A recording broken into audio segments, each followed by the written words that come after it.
Everything's broken this morning. Everything's broken. What's going on here? What's going on here? That's not the right screen. That's not the right screen. Let's go with that one real quick. There we go. There we go. That's better. Graphics card doing weird and wonderful things. Good morning, boys and girls. How we doing? Welcome in. Morning. We're I teased a little bit of Factorio yesterday.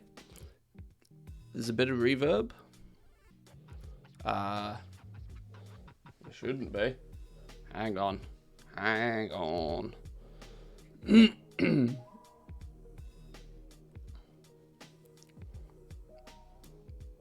we good? I mean, that could just be my morning voice. It's quite possible that's just my morning voice. Hang on.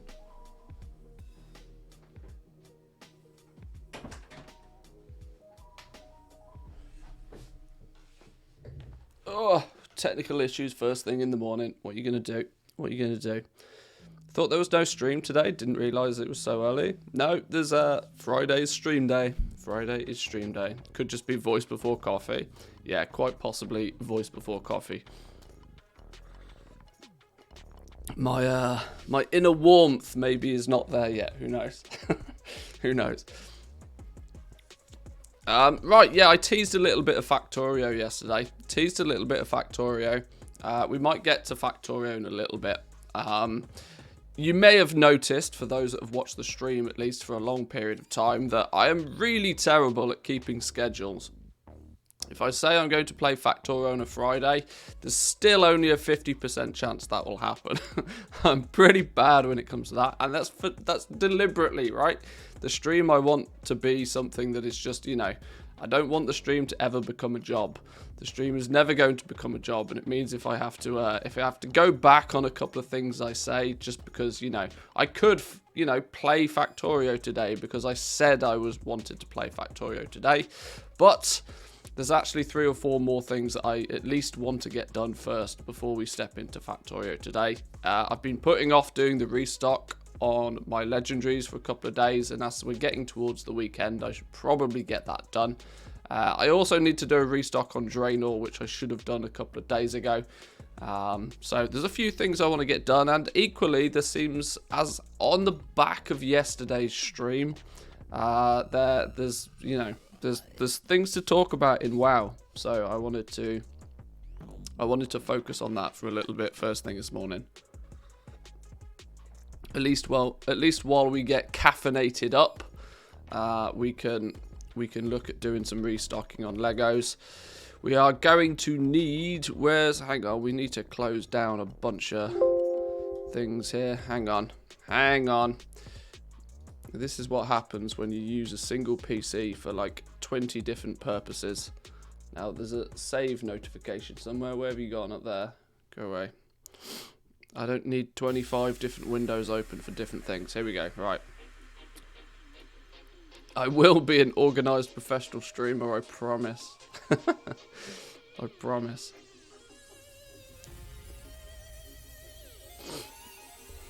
But how's everybody doing this morning? It is Friday. We are 24 hours, less than 24 hours away from the weekend. So exciting times for most people, I'd imagine.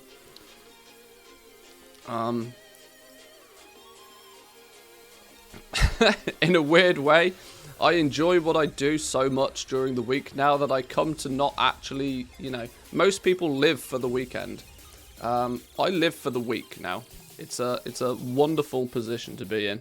The weekend for me ends up being the 2 days of the week where I end up doing all the shit I don't really want to be doing. All the truly adult-based things I have to do at the weekend. I have to go do all the food shopping. I have to do any DIY. I have to be cleaning the house. I've got to be doing all of that sort of boring, professional level adulting stuff, which always ends up being put off to the weekend nowadays. It is living the dream, pretty much. So I'm incredibly thankful for you guys turning up every day, entertaining me, whilst I entertain you, hopefully. Fingers crossed. Fighting my booster vaccination from Wednesday. Yeah, boosters of will often give you the boot. I hope you can fight through it nicely. Take some rest though, you know, chill out. Maybe relax in front of your favourite World of Warcraft streamer. I don't know. And by that I don't mean go watch Towley. You know what I mean. Tammy Trader, good morning to you. Welcome in. Working with what you love is the best thing ever. Yeah, if anybody can get to that position in life, I would highly recommend it. I don't do what I do for money anymore. I went far too many years of doing what I was doing for money. Working for money is the worst thing to work for, honestly. He's not a Warcraft streamer, you're safe. Towley? He still plays WoW. Come on.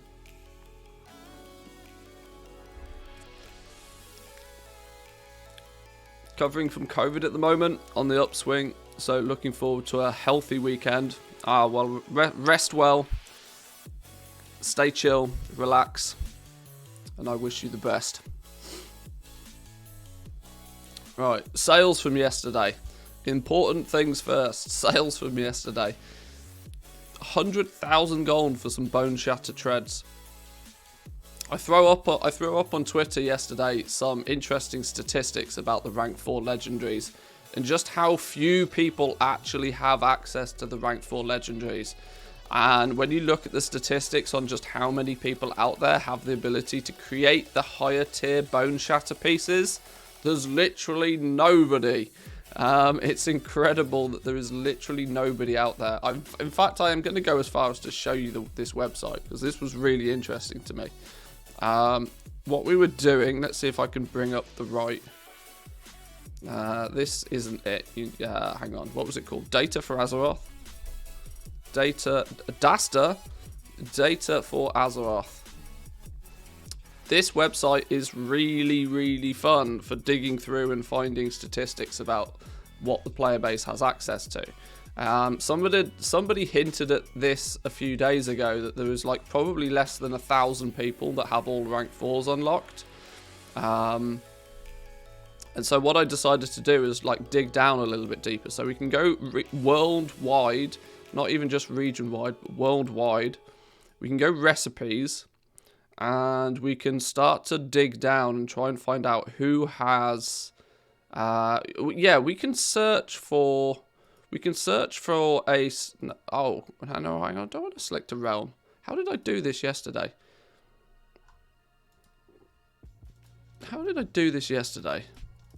Recipes? Why do I have to select a realm when it's on worldwide?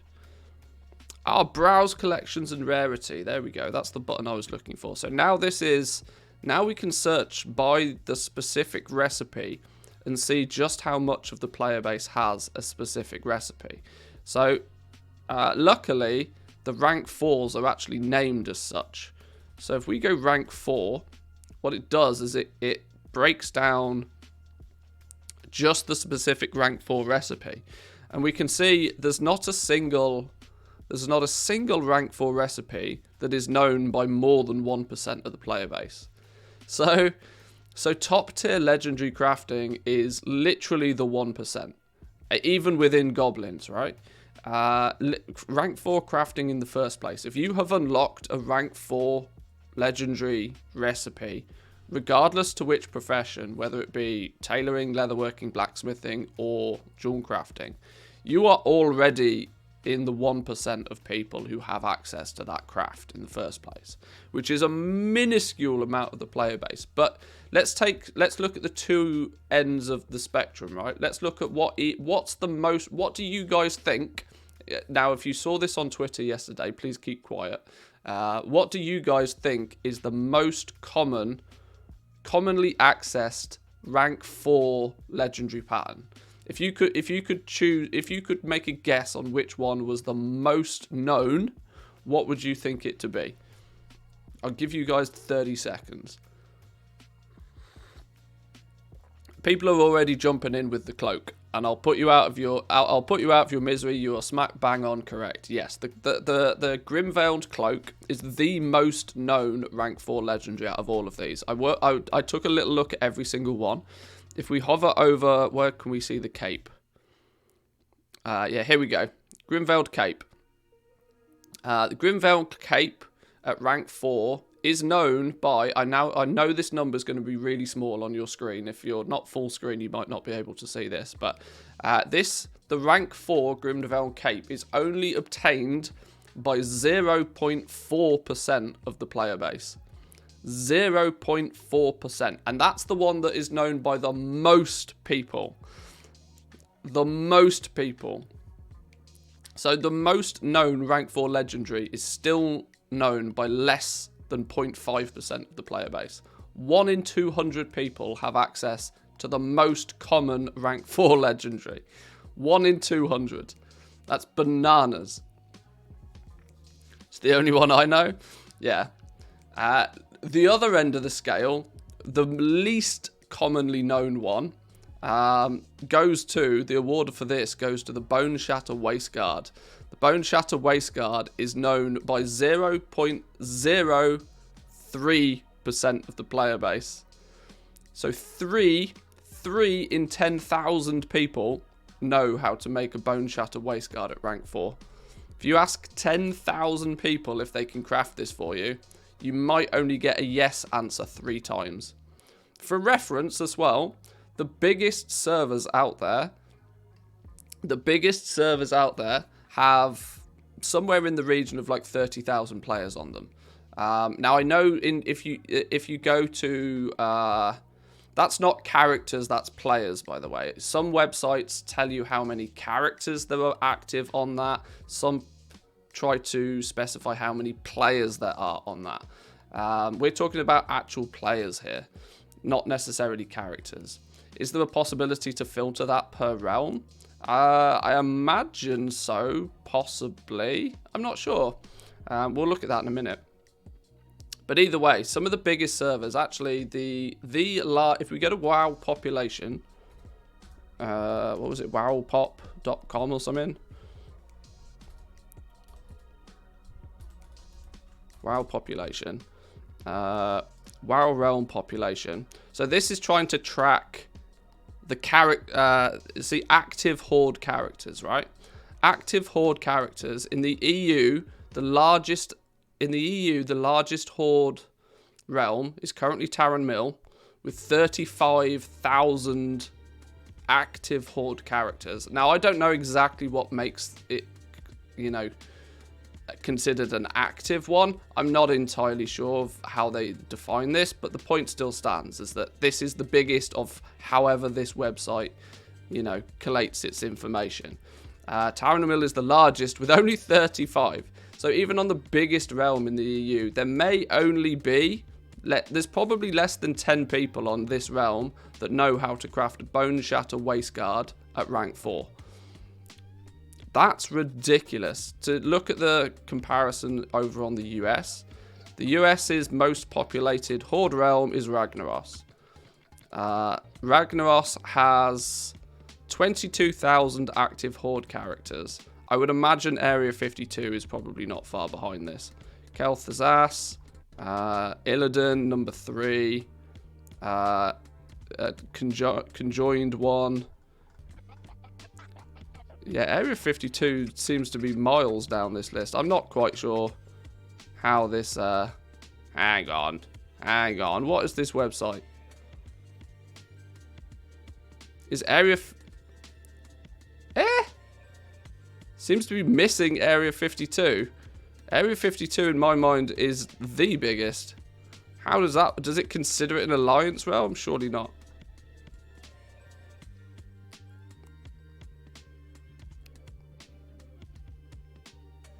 Where's Tichondrius? Yeah.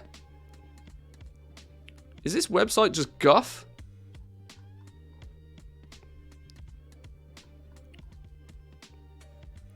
How can we be down to these tiddly numbers? I don't get it.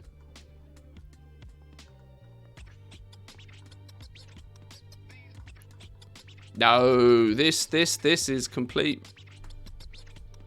Control F. Area 50. What? US realm population horde. Area. It doesn't have any data for these. Okay, I think this website's just toast. Maybe this website's just toast. that it doesn't seem to have information on a lot of the... Okay. Maybe we're going to just assume last updated 20... Yeah, okay. Something's a bit weird here.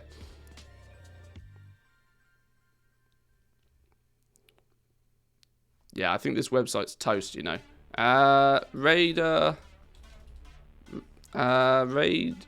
Is it Raider.io? Raider.io also tracks this sort of stuff, right? Realms. All realms.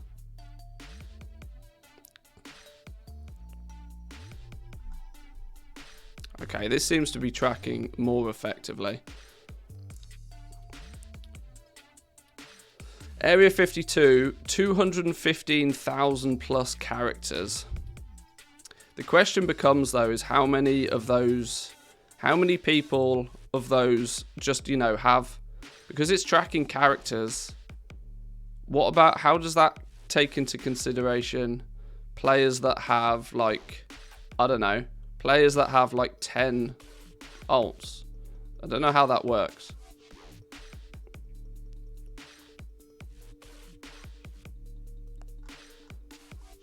I don't know. Either way, referring back to our collection scenario, the fact that there is so few people in the game that even have access to the rank 4s in the first place kind of brought to light a realization that I'd kind of known for a while. It's just passively, but I didn't really have much proof behind it. And it's that any competition you have at the top tier of legendaries is really, like, there's so few people, it's not even funny. There's so few people. If you're playing on one of the high population servers, there is probably 4 or 5 other people competing against you. But it only takes a couple of those characters to either not post their auctions that day or to just straight up quit the game, and you end up being the only one, literally the only one on your server. Medium pop servers, this is why on Sylvanas now, Sylvanas, it feels like there's maybe 2, maybe 3 people that have access to most of the recipes. Hence why I can post once, twice a day and log on the next day to 1,000,000 gold. Simply on the basis of that, well, things sell simply because I'm the only one selling them. And that's going to be a case, I think, going forward.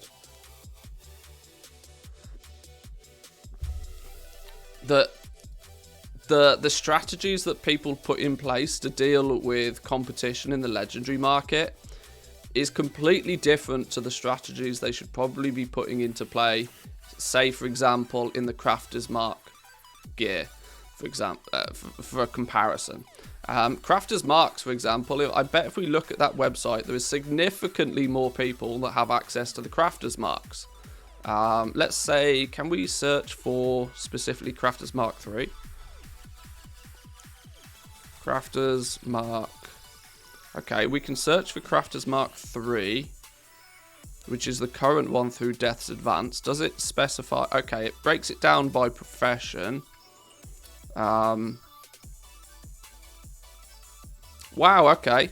That's an interesting one. Crafter's Mark of the Chained Isle through Alchemy. We'll talk about why Alchemy's a big play here in a minute. Is known by 3% of the player, nearly 3% of the player base. Which doesn't sound like a lot, but compare 3% to 0.4%, and that's still like 8 times more people. There are 8 times more people able to craft 230 gear than there are even the most popular rank 4 legendary. And when I say rank 4 legendary, obviously that means you're able to craft rank 6s as well, because you just take a 4 and you throw a vestige on it. But it's meaning that you are naturally going to have significantly more competition, whether you like it or not, in these more entry-level markets.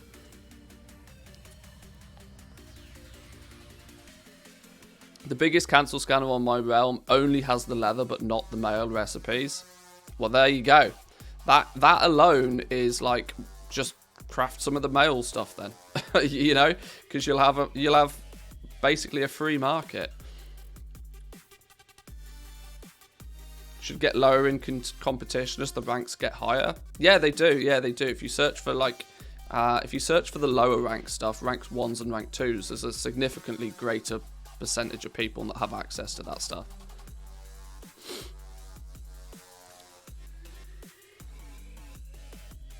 My Hypop EU server, based on seller names, there are only 9 players selling high amounts of rank 4s through till 6s. There's also a very strong likelihood that on that Hypop server as well, of those 9 players, I would imagine there is probably at least 2 people on that list that are listing on multiple characters as well. It is really, really, really not uncommon at the pinnacle of legendary crafting on the big servers for people to run multiple accounts to post. That's a way to circumvent the auction house throttle. So I would actually say out of those 9 player names, there's probably only actually like 5 or 6 real people sat in a, you know, behind the screens. Compared to this though, where there's like easy, and the reason Alchemy is the big one, is because Nightshade has traditionally been cheap enough to make Crafter's Mark of the Chained Iron gear for about 1,000 gold less than anybody else can make it. Meaning you can literally make 995 gold profit on every item you sell, while still pricing your items below crafting cost for everybody else. Which is why Alchemy is the one that everybody has. Everybody has paired up a leather worker with an alchemist, a tailor with an alchemist, a blacksmith with an alchemist, a jewel crafter with an alchemist. Specifically for this exact market. I've seen that happen quite a lot. Those players obviously in that scenario probably don't have the desire to step up that one level further into the legendary market. Because ironically, when you get into the legendary market, that becomes a really, really bad setup. You want to be pairing up your legendary professions once you get to the top. For the purpose of vestige crafting, you at least want to be pairing tailoring with something. Of course, alchemy does not offer any opportunity for you to craft vestiges with it. So, all of this I thought was really quite interesting to see. Really quite interesting. The fact that just generally speaking, it goes to show just how little people interact with the professions generally. Even Crafter's Mark II, right? Even Crafter's Mark II is known by... What's the most highest known Crafter's Mark II? By the looks of things, it's engineering. There's a surprise. In fact, I'd have put money on it being engineering. Engineering at 3.5% of the player base has Crafter's Mark II unlocked. Why do we think that is? Is that, well, those that played in 9.0 were heavily incentivized to have engineering on their characters for things like the wormhole toy, and for Mythic Plus you've got the battle res, and of course those were the very same players incentivized to also be running the more every day, grinding out Venari rep. So to no surprise, it's engineering that holds the title for the most obtained Crafter's Mark II. I would imagine... Oh, no, actually, I tell a lie. That's only 4%. The most known is enchanting. Enchanting at 4.5%. Oh, no, it's alchemy again. 5.3%. Either way, the point goes that, like, the more entry-level stuff, the more people have access to it. But these are the funny ones, right? These are ones that are taught by the... Crafter's Mark 1 is taught to you by the trainer when you level up your professions. So you can still see that alchemy, Crafter's Mark 1, is still only known by 15% of the player base. Only 15% of the player base have leveled up alchemy this expansion. There is such a small percentage of people that are even engaging with professions nowadays. This is probably why Blizzard pays so little attention to them. That they're just not, people just don't use them.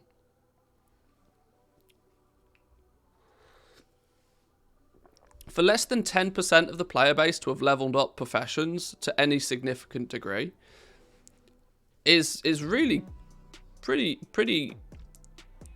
tragic. In the past, you could argue that people leveled up professions primarily because they had to for the purpose of, like, raiding.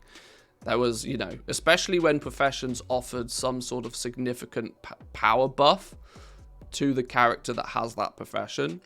Now that there's now that the bind on pickup gear has been removed from crafters, now that the big advantages of professions have been removed, and people are playing with professions purely for the fun in doing so, people are choosing to not do it. People are honestly choosing to just not do it. The only reason to get professions for most of my friends would be to craft their own legendaries, but the big barrier to entry makes that pointless. Yeah, there's absolutely zero sense in trying to be self-sufficient and craft your own legendary. Absolutely zero sense. Because for every item that you craft for yourself, you have 14 spare that you then need to go on and sell. Which just, you know, to most people, that's not the point of being self-sufficient. They weren't doing it to, you know. Raiders are often going to take alchemy for the 2-hour flask. Yeah, see, that's one of the last sort of major standing large bonuses. You know, if you're going to take professions for the purpose of raiding or Mythic Plus or PvP or something, you are likely to take either alchemy, so you can make your own potions and flasks and consumables if needs be, rather than buying them. Ironically, though, in most cases, you can often buy them for less than it costs you to craft them in that fashion anyway. But the 2-hour buff is definitely a big one. We've said why people take engineering. And there's still probably some people out there that take enchanting just so that they can, you know, disenchant any of the spare gear that they don't need. Yeah.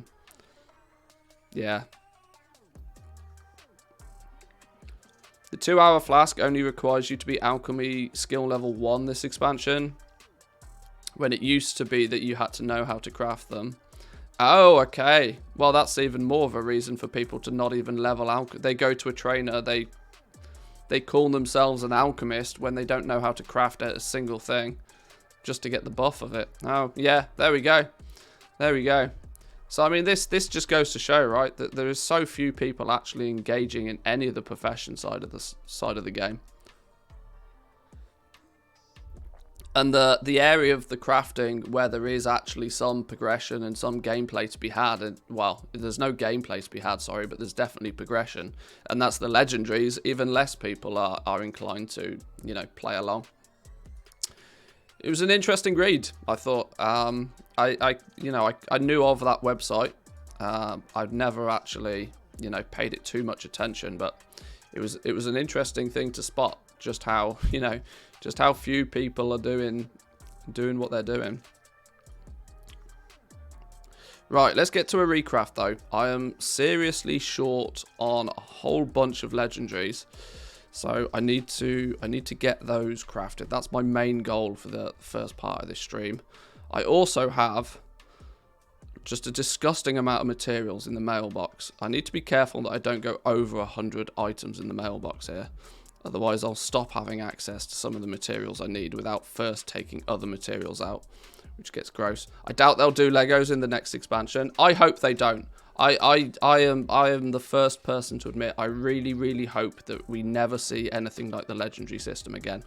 As profitable as it has been, it has been, for me, it has been the least interesting expansion as a whole regarding goal making and professions, because once you have the ability to invest into the legendary market and to play the legendary game, you have no incentive, and I mean no incentive, to do anything else, because your time is nowhere near going to be as valued as high as what it is with legendaries. Not even close. Which is why when I try to do my gold making endeavors in quite an optimal fashion. Sitting here crafting potions for 4 hours just to have enough potions to sell on reset day is a completely batshit crazy bonkers idea, when I could spend 10 minutes crafting a whole bunch of legendaries to make 50 times the profit. It just doesn't make sense to do anything else but legendaries, which is really frustrating, which is why I want them to go away. So boring that 100% of the recipes are from vendors as well. Yeah, all apart from like maybe one or two rep grinds, you can get all of the patterns straight from a vendor. It really does not incentivize. It really doesn't incentivize, you know, actual gameplay. See, one of the things that's attracted me about goal making, generally speaking, over the years is the fact that it pushes you. It used to push you into lots of different corners of the game that you might not necessarily go to. You know, as much as I bash on transmog farming is actually a really good way of seeing corners of the game that you wouldn't necessarily explore. It takes you to those dungeons that you haven't, maybe didn't actually play through when they were current content. It takes you to those old raids, mount farming, pet farming, you know, rare material farming, all of this sort of stuff. Farming in general is really good from a gameplay aspect. Even though a lot of the time it becomes repetitive and monotonous, you're at least going out there and you're seeing the world. And of course, from a goal making perspective, as long as you can at least be doing something that is, you know, partially valuable of your time at the same time, it's a win-win situation.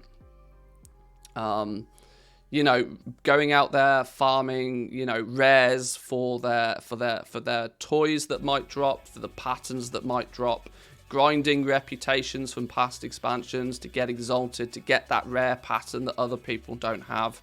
These are all the aspects of goal making that I actually really enjoy. But the problem is I only enjoy it if there's, you know, 2 reasons to do it. I'm not going to go and grind a reputation in a past expansion if there's no reason, if there's no significant reason for me to do it. So yeah, I really hope, I mean, I absolutely want there to be something in the game that is gameplay oriented, which is profession focused.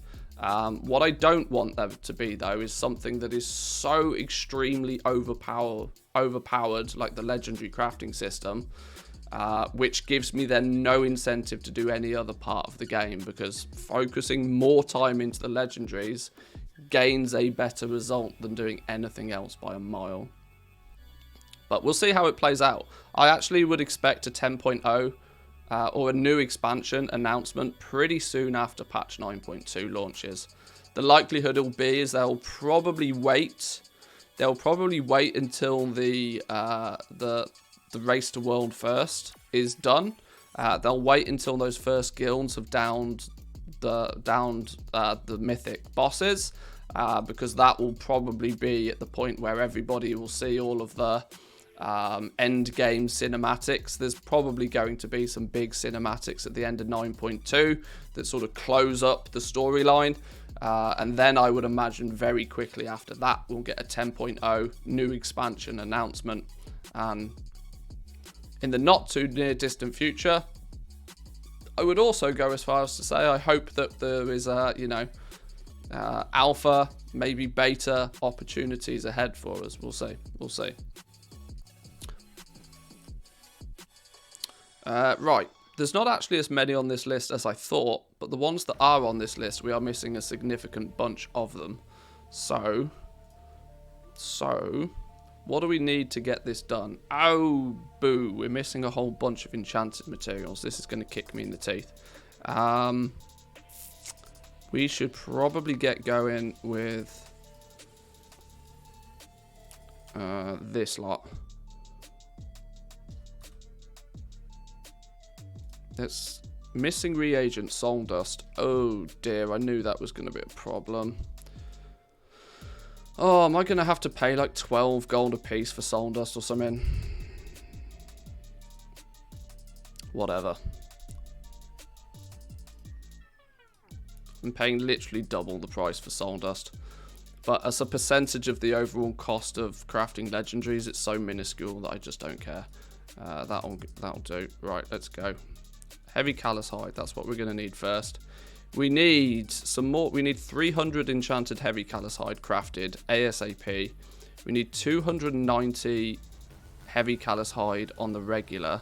So let's also make sure we don't accidentally craft up too much. Let's send that over straight away. 2 stacks of that. Let's get it gone. So we don't accidentally upscale that stuff. We need a bunch of Korthite crystals. Exactly 600 Korthite crystals. That's a very precise number. I'm going to send a bonus stack just because I don't think that that's true. Boreal shards we can get from the vendor. Pallid bones we get from the mailbox. And then we're crafting our vestiges. Once we've crafted our vestiges, we'll probably need to gather up a whole bunch of extra materials because, you know, unfortunately, gathering through TSM is not perfect.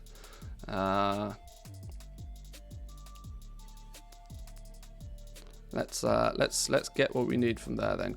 Mailbox time. Let's open mailbox. Bit the bullet level on my mail Legos, and now I'm back in recovery mode, getting to a decent amount of liquid for 9.2. So I really hope that pays off for you. The way that things are looking, the way that it's looking is that the meta almost appears to be completely switching in 9.2 again. It's switching back to 9.0-esque legendary market, to where helms, chests, legs, you know, the big stat pieces are likely to be good sellers again. But they are also the pieces that, firstly, are often tier 3 level legendaries in terms of material costs, so they're expensive to craft, they're expensive to level up. They're also the ones that people have for the most part ignored for almost all of the last 9.1, so the last 6 months or so. So only if you were you know, a 9.0 leveler of legendaries might you already have those. So if you've got access to that sort of stuff now, and as we get into 9.2, you should have quite an advantage. I mean, like I said, my advice to everybody is to, you know, make sure that you have crafted and listed one of absolutely everything, every legendary you have access to, until you have maxed out the ranking on them. And if it sells, recraft it again. Don't ignore any slot just because you think it won't sell. That's usually the kiss of death. That will put you in a bad position. Haddock, welcome in. Good morning to you. 30 days since I sent those pallid bones to an alt, my poor mailbox. Yeah, that tends to happen occasionally. It's not pleasant when it does, but we need more desolate leather. I think we might have enough. Now there's only one Lego I'm missing, the Shadowgast arm guards. Fortunately, it's a cheap one. Yeah, I mean that's the cheapest of them, so the cheapest of the plate ones at least. We need more desolate leather, even still. Jesus. 3 more stacks of that. We need some more heavy desolate leather. Where's heavy desolate leather on this list? It's green, isn't it? There we go. How much of that do we need? Most of this.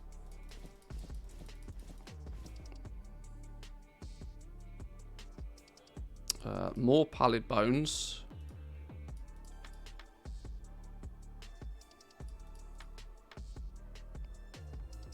Okay. Now we can craft our vestiges. Go, go, gadget, go. See, when you have good stocks of most materials, this doesn't take too long at all, which is nice. And this proves a point, right? The fact that we'll probably spend no more than half an hour, I don't think, recrafting all these Legos. Now, yeah, these profit margins don't look all that attractive at the moment, but the point still stands, is that in less than half an hour, I'll probably craft up enough items to still make nearly 500,000 gold. You know, that in turn would value my time somewhere in the region of 1 million gold an hour profit. Which is like, how can there be anything even remotely close to that through any other market? There just isn't. Not even close. I know that doesn't include, obviously, selling the things eventually once you've crafted them, but it's just bananas. It's actually bananas. Right, so now we do need yet more heavy desolate leather. I knew that would be the case. It always has to recalculate materials once we made our vestiges. Some more pallid bones. How many? 600. My day is going to be doing the Corthia Chains of Domination chapters on my crafters. I only did them to get the recipe. Yeah, I would also like to clarify that it's not for definite that you need to do the 9.1. But my advice is get it done now whilst you don't really have a huge amount of other stuff to be doing, because if history repeats itself and you end up needing to have completed the 9.1 campaign to progress further with the 9.2, you're going to kick yourself for not doing it, because you'll then be in 9.2 in a position where there's lots of other stuff you want to be doing, and going back and doing the 9.1 campaign is not going to be not going to be something you want to be doing then. Get it done now, because we've got, time to kill. Luckily, most people will only have to do the campaign once, maybe twice, because they've probably done it on their main character anyway. And if it's an alt crafter, you may only probably have one, maybe two alt crafters that craft your legendaries for you anyway. So it's not that tragic of a thing to just, chip away at it until 9.2 launches. But don't put yourself in that awkward position where you complete chapter chapter 4 in patch 9.2 unlocks. You log on all happy, yay, today's the day I get the new vestige. Today I'm going to unlock the new vestige and craft all those juicy rank 7 legendaries. And then to find out that, oh no, now I have to go spend 5 hours completing the 9.1 campaign before I can do it. You're not going to be a happy bunny. So just get it done. Like, that's my advice. Just use this downtime before the new patch to just get it done. Honestly, even if you end up not needing it, you'll have done it, and it's no big deal eventually. But it's a considerably big deal if you need to have done it and haven't.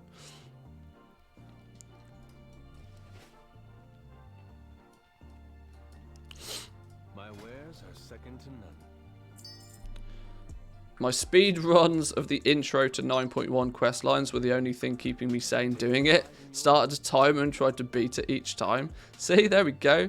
Make yourself some gameplay. Why did I only buy 500 arboreal shards? That doesn't make any sense. Because I have no gold? Whoa. What? How does this character have no gold? How does my main character not have any gold? Really?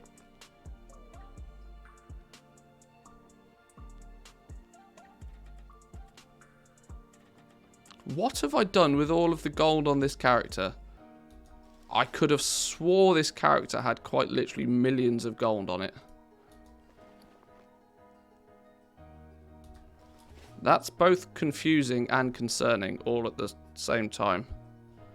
A wild night of... Well, yeah, maybe. Okay then. Right, fine.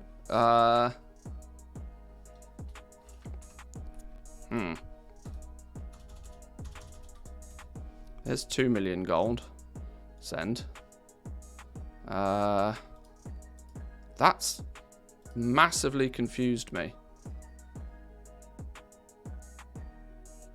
Huh. Oh, I think I know what I did. I sent it all to my druid because the druid sits at the black market auction house and I wanted to have that character capped. That's probably why. That's probably why. Okay. Well, no biggie. boil shards. I mean, they do add up. Yeah, I often will be buying these in, you know, thousands at a time. Until next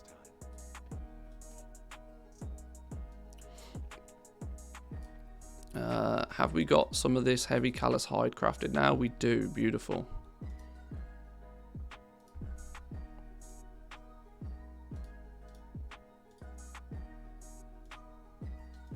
Alright, we send that over. Let's also... We're going to be needing a bunch of this stuff in a minute, for sure. So let's get some of it crafted all the same.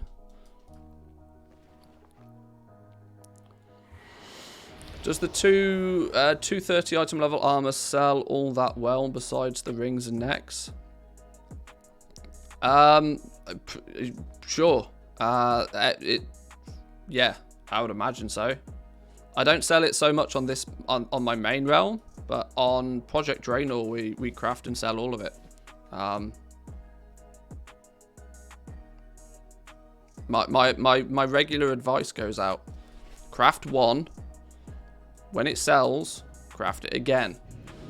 If you keep having to recraft it because it sells, then maybe start upping your inventory. And you know, the market will tell you what it wants. The market will tell you what it wants. A single piece, the cost of crafting a single piece of gear, even at item level 230, is probably only, you know, 5k maybe max. You know, craft it, sell it, craft it again.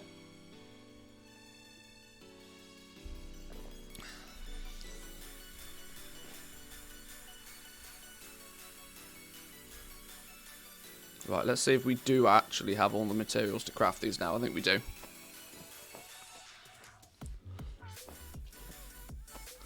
We have a random friend request from somebody in Ogrimmar. I wonder what discount this demon hunter is after. Yeah, that happens a lot.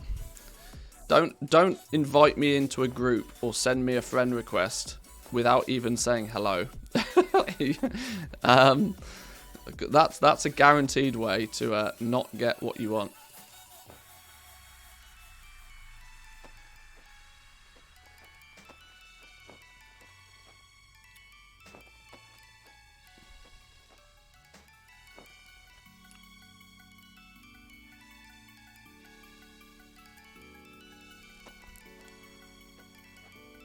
I require give you for game time, friend need. Oh dear. Oh dear, it's one of those.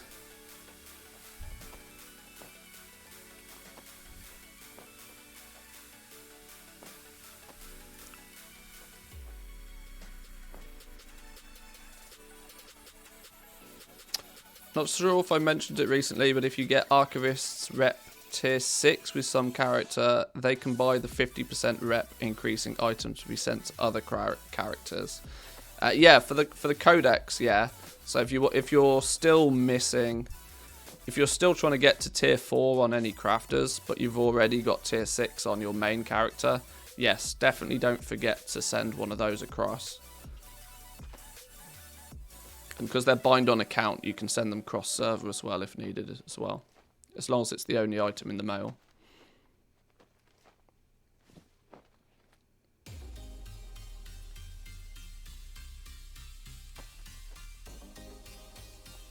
$2.5k resources is yeah. It's actually when you're tier 6 though, that's really not that difficult. That's like literally one rift run. You can get that in less than 15 minutes. Do a single rift run in a group that knows what they're doing in the rift, or just, you know, run like by the time you're tier 6 you end up with so many catalogued research points, it's just crazy. But if you've got 8 ults, yeah, I'm sure it adds up quite quickly. That'll teach you for having so many ults. Who do you think you are, Zanzaful? Spent it all on conduit upgrades.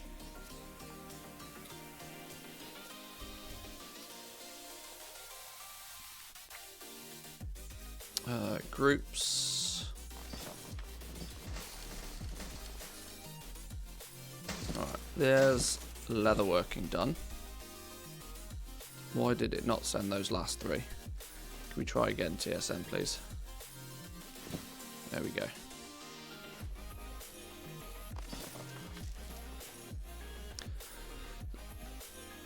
Surprised me we didn't craft any dual crafting stuff. Oh, it's because we still have 3.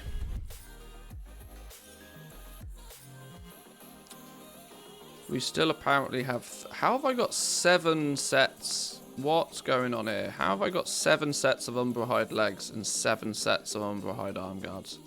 Have I made a whoopsie? I've probably made a whoopsie. Alright, whatever.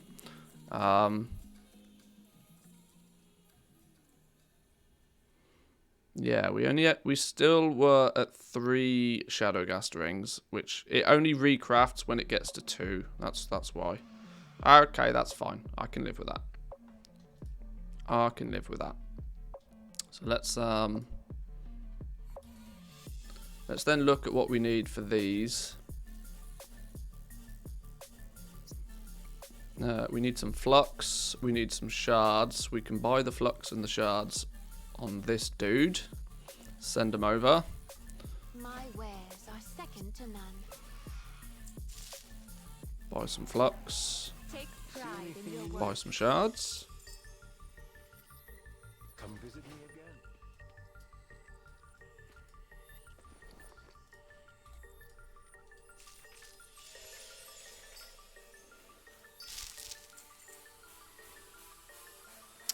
78 Corthite crystals. We can send them from here as well. There you go. Have some Corthite crystals. Just the enchanted Elythium bars now. This should be a very quick one, because they should also have already been made. Send those over, and let's continue with lighter silk. Beautiful.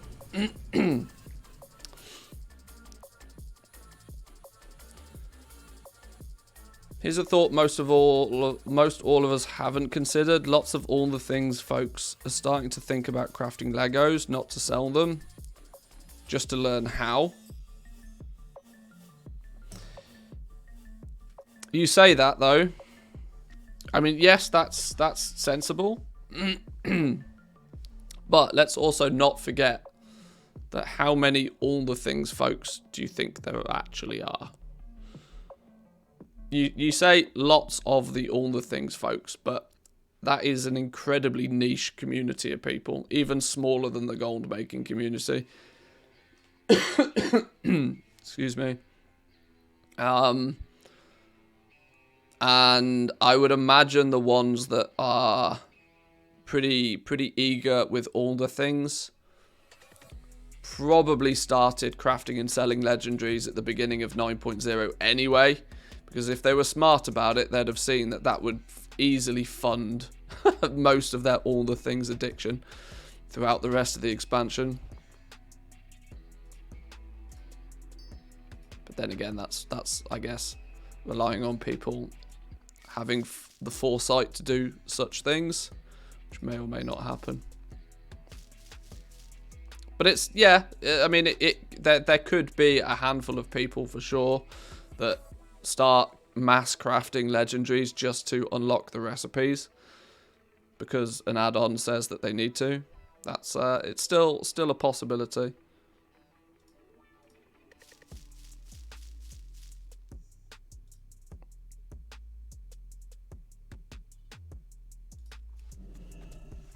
Why did it craft just one of those? I never know why TSM does that. Why it crafts one and then you craft the rest of them. Doesn't seem to make much sense.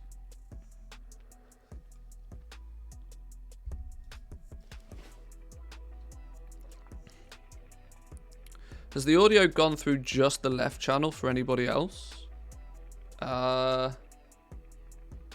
Somebody was saying earlier that it sounded like there was reverb.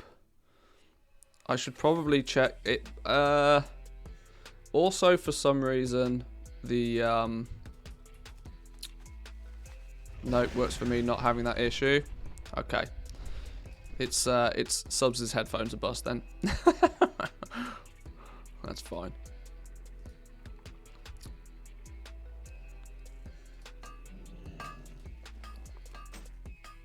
Hello there. Janity, welcome in. Good morning to you. Good to see you this morning.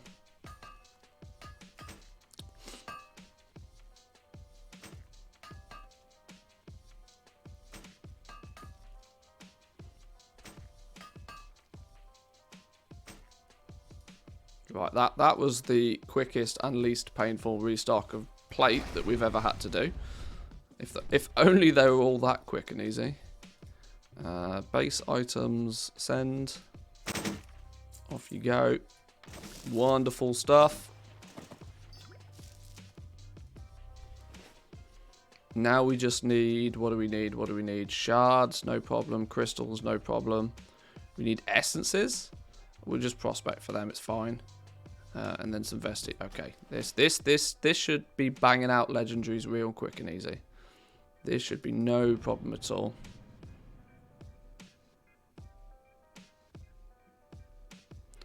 So I think in the start of 9.2, people with the cheapest Quartzite crystals will win bank until we unlock the rank 7s.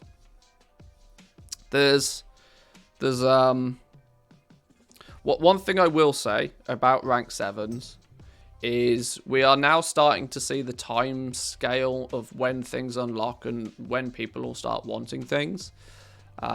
If past history has anything to go by, I would say that the day that people get the ability to craft the new rank 7 base items is not necessarily the same day that everybody is going to want to buy them. But by that point we'll have probably had 2 weeks of the new patch, the new zone. There's a very strong chance that the materials will, you know, day one start. Oh, there's 3 million gold. Oh well, there we go.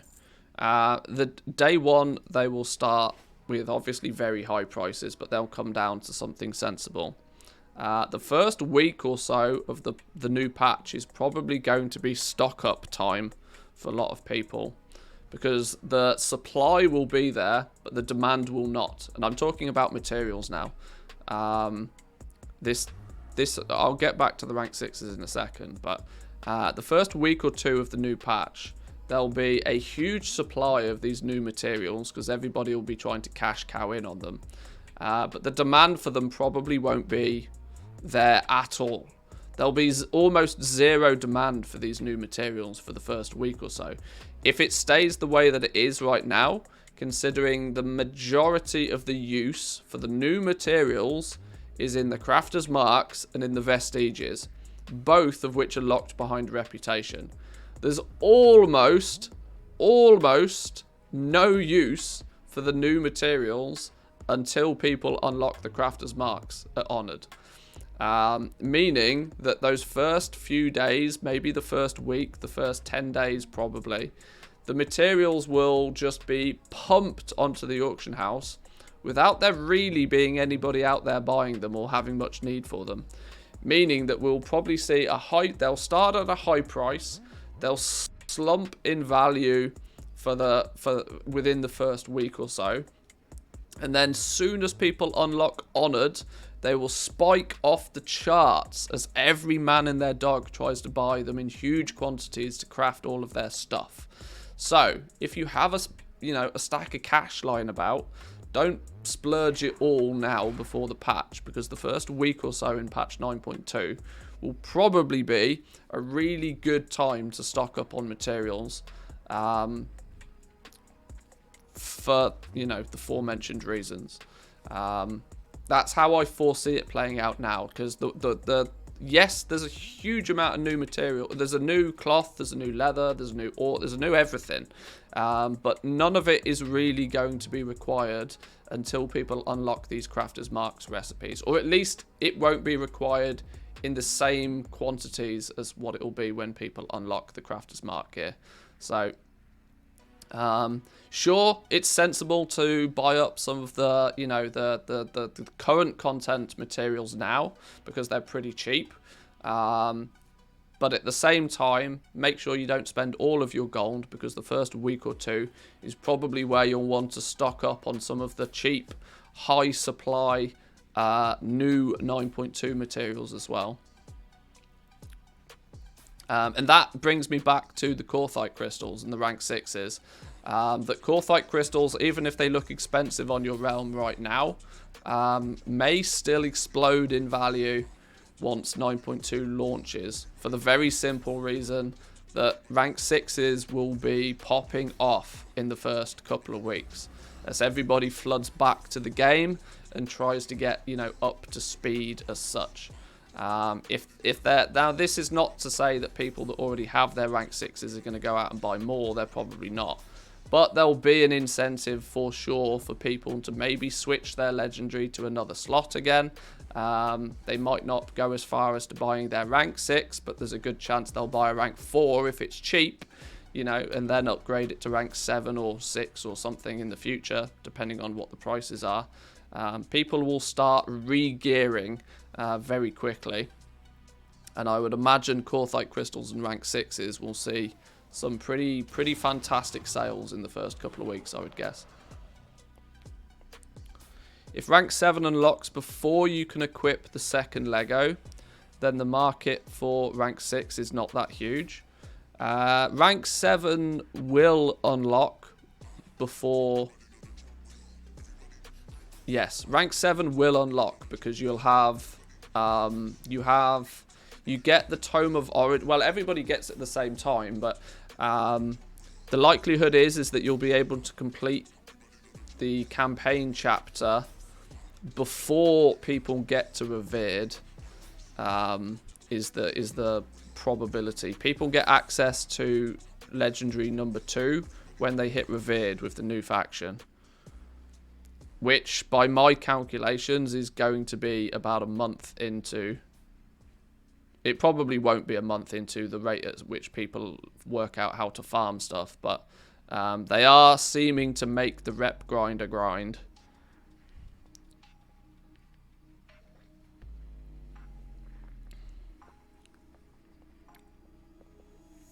Ladies and gentlemen, we have done it. All slots. GG, my man. Congratulations. There's not many people in that position. There is very, very few people. I can probably count them on one hand, the amount of people that have every rank, every legendary at every rank available to them. Good effort. Good effort.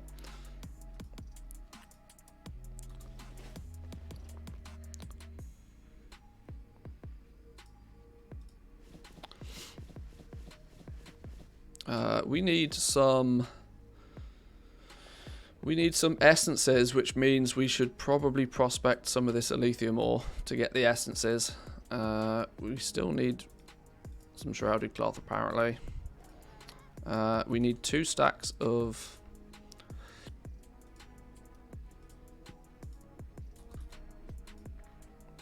Two stacks of Korthite crystals. What was the other thing I was sending over? Oh, arboreal shards. 400 arboreal shards. They're in the guild bank. Yes, I stock arboreal shards in the guild bank. Simply so that I then don't have to always be flying back to the vendor to get them at a discount.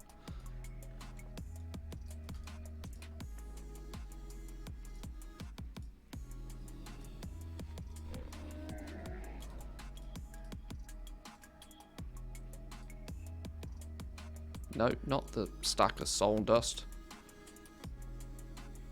I'd like to withdraw my millions now, please, Galliwix. That's how it works, right? Yeah.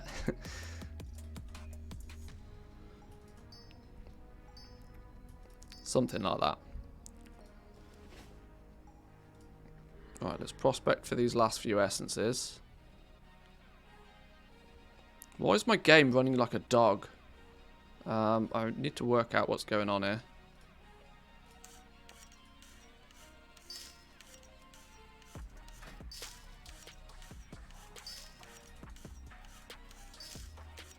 Is this account running like super duper specs or something? No, max foreground is on.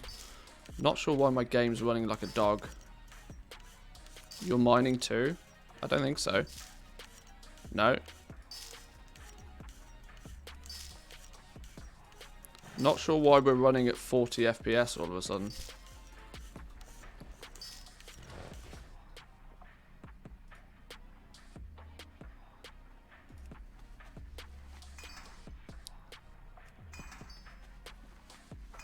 But dogs run amazingly. And that's true. I don't actually know where that phrase comes from. Yeah, that doesn't make much sense. Especially greyhounds. Those things are pretty quick. Yeah, I don't know where that phrase comes from. It may be a phrase I've just completely made up. I wouldn't put it past me to have completely made that up. Maybe a lame dog, possibly.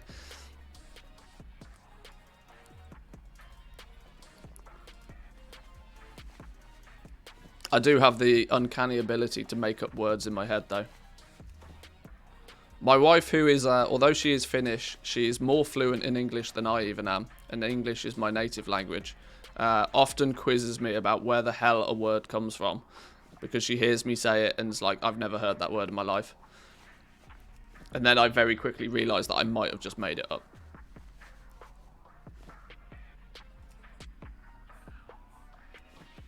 Running doggedly? Possibly. That sounds almost more sensible.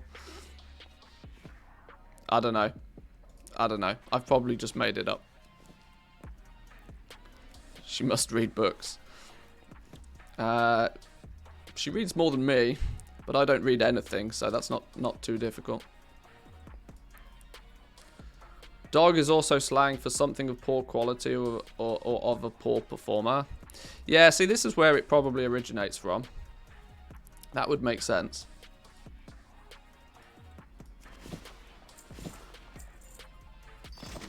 Right, there we go. That was, although it took us a little bit longer than it would take your average Joe to do, because I'm streaming and I'm talking and I get distracted by spectral squirrels, that was a very quick and easy restock. So let's grab all of those items out, along with all of these 600 expired items. Get this all posted back up on the auction house, and then we can move over to Draenor and see what we need to do over there to keep cash cowing over on Draenor before 9.2 lands. Why would you learn its roots? You've just heard it all your life. I think that's true for this is it. This is why native speakers of a language tend to not know their grammar so well. Because they don't need to know the grammar, because they've always just used it and they've always just known how to use it. English people are by far the worst for this. Considering most English people speak one language, and that is English, I equally think that was my doorbell. Hang on, please hold.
It was the doorbell, and it was my wife coming back from the hairdressers My wife has also come back not only with a new fancy hairdo, but she's also come back with lunch. With lunch. The best lunch on the planet. It is sushi o'clock, boys and girls. Yeah, baby. Get jealous, y'all. Get jealous. Right, so what a perfect opportunity to do some reposting of auctions whilst we nom on some sushi.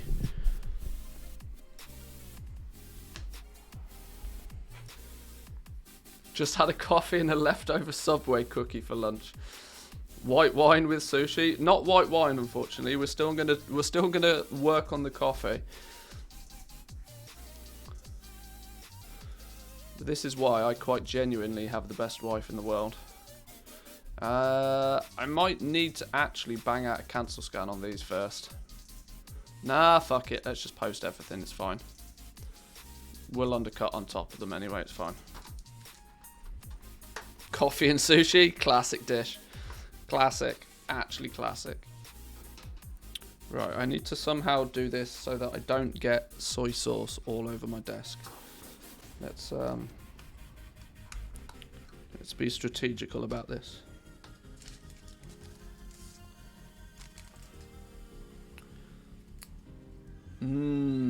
Food. Oh no, how am I gonna also hold control whilst posting? Too many things to do at once.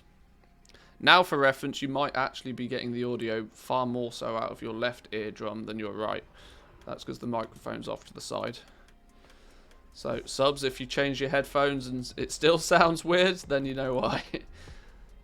It's Friday, 7 hours left until pizza. I like to order pizza on a Friday. I'll let you into a little secret though. We might have ordered pizza for dinner yesterday because I forgot that it wasn't Friday and ordered pizza all the same. Yes, we spend far too much money on food, before you all say.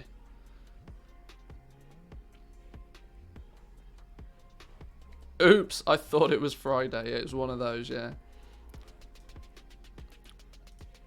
It was an honest mistake.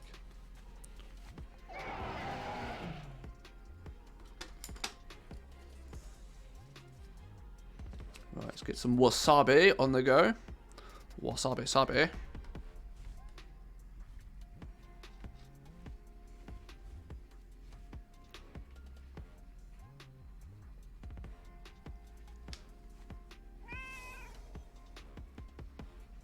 Anybody else hear a cat? I genuinely thought that was in my house then. It's somebody with that feline, that store mount, right?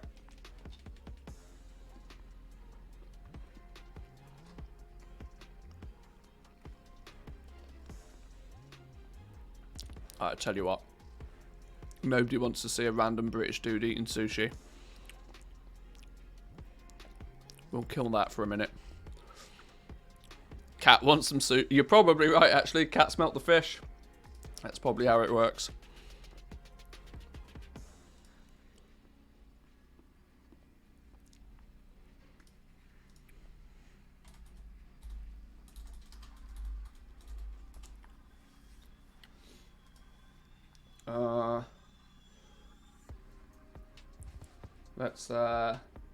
Let's very quickly just borrow.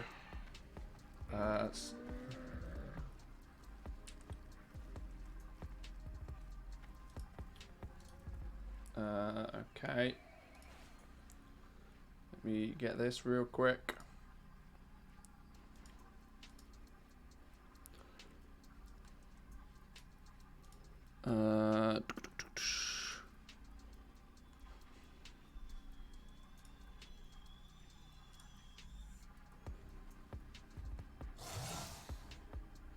Hang on, where did that go? Where did that go?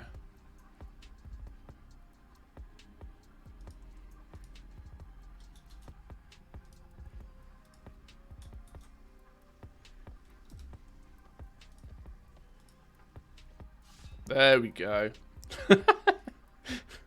Let's put this down here so you all know what's going on.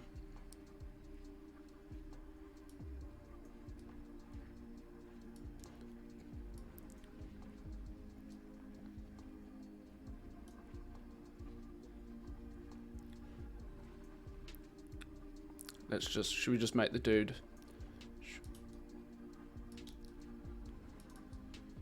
Whoa, no, let's not go changing that one. Make him wide boy. Yeah, wide boy now. There we go. There we go.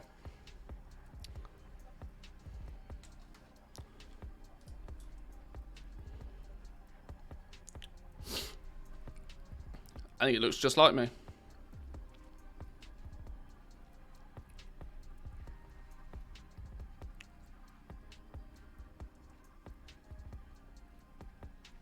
I'd rather order food whenever I want than a lot of other things, to be honest. It is one of life's simple luxuries, that is for sure. One thing I never realised was just how blessed I was when living in the UK to the choice of different foods that were available, which is ironic considering most British people are really, really fussy eaters, generally speaking. You know, some people, if it's not beans on toast, they don't eat it, kind of thing. Whereas now, being in Finland, where there's not that many options available, you kind of miss having such a variety in your menu.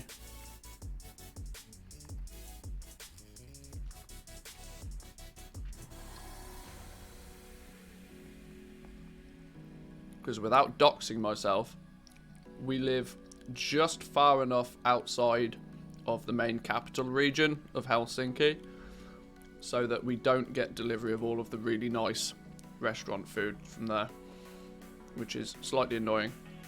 Which means, for the most part, it's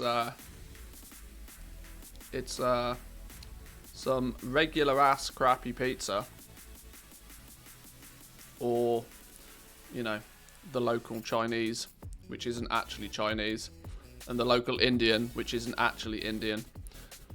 It's more often than not like Nepalese or something. So few people in the UK actually know how to cook, which is so stupid. Yeah. I mean, until I moved to Finland, I basically never cooked a meal in my life. But that was equally because I'd eat out like at least once a day. I've always spent way too much money on food.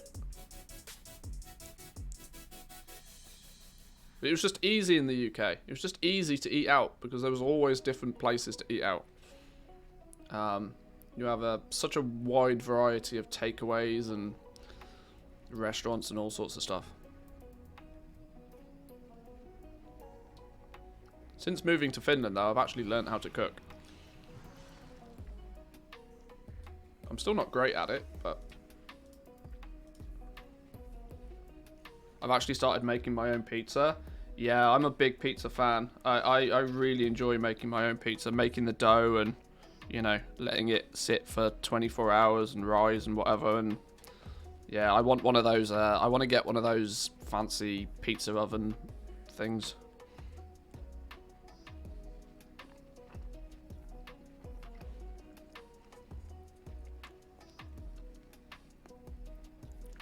If you can afford to eat out every day, sure, go for it. It was less about affording it. It was more of a, you know, I would choose to spend my money on that more so than toys or gadgets or stuff.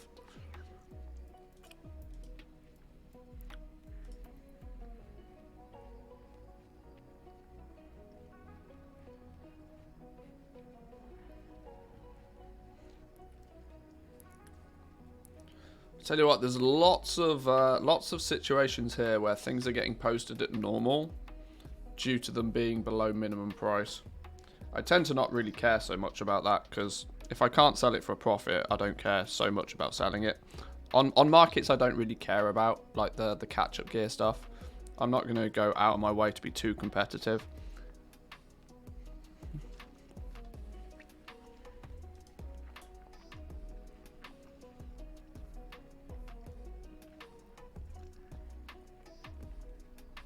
Takeout food in the UK is surprisingly cheap. It's surprisingly cheap because there's lots of competition. Competition drives down prices. Look, we all know that more so than most people. There's lots of competition. There's so many different takeout restaurants and stuff in the UK that it drives prices down because they end up competing with each other on price.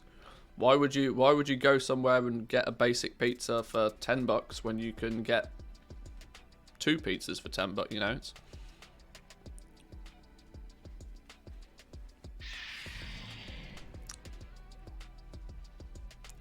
Hey honey, I want this £4,000 pizza oven. Why you never cook? I want to watch the dough rise.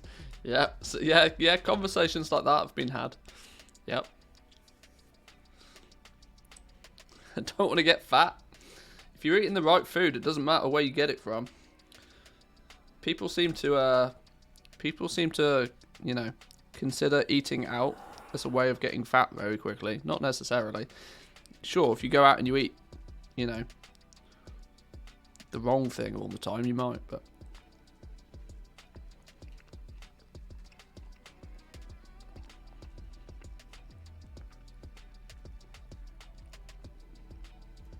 if you have fish and chips for dinner every day, you're probably going to get fat. Yeah, that's true, but it's entirely possible to go out and eat healthily. In fact, most of the time, people eat a more healthy meal when they go out than they do if they cook it themselves. Especially UK people. If they cook food themselves, it's usually something that goes in the microwave. And I know that's that's very loosely using the definition of cooking.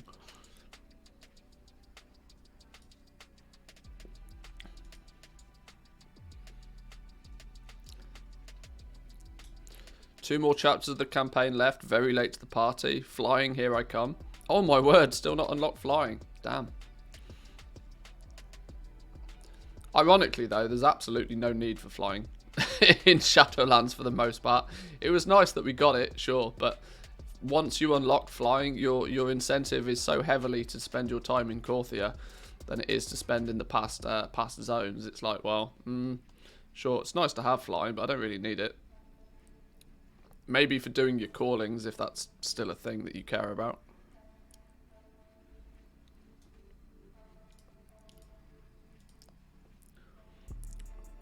Quit a month into the expansion. Yeah, you and many others, I think.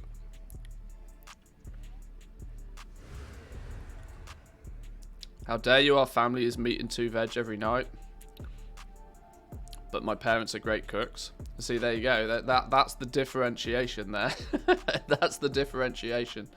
I would happily have meat and 2 veg every night. But most family situations do not facilitate that nicely.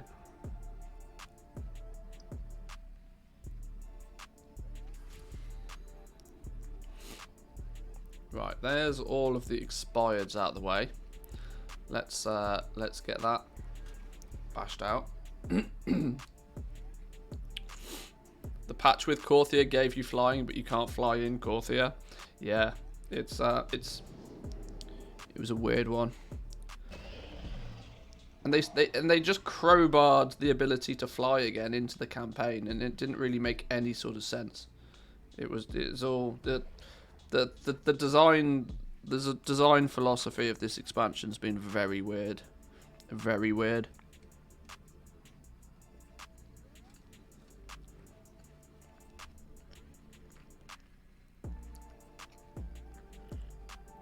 What's up with all those Korthite crystals in your bags? They you know, they're ready for recrafting with. Honestly, that's not actually a huge amount of Korthite crystals based on how many I go through.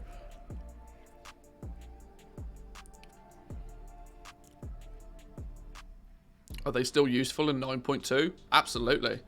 Absolutely.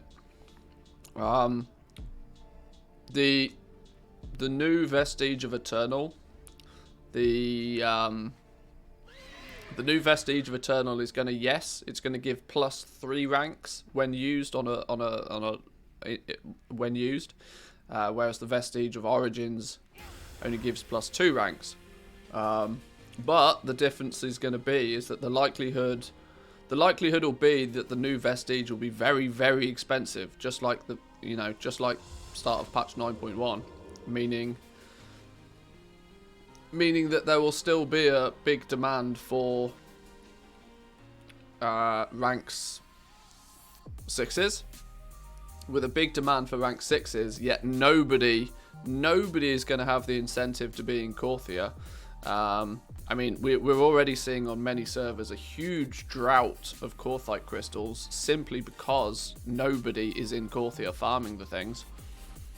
On many realms, the price has slowly risen on Korthite crystals as less and less people are out in Korthia farming them. To some degree that the high pop realms out there are now like not far off 1500 gold for a Korthite crystal again, which is almost as ridiculous as like the day one prices.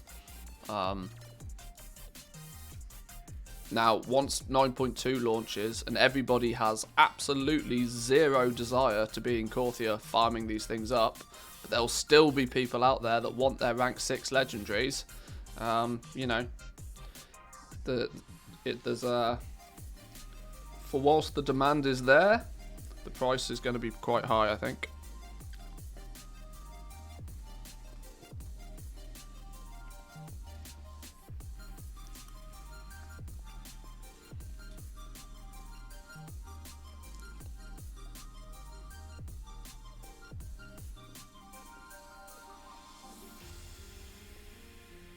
They want to experience the zone without flying first. If Blizzard had the choice,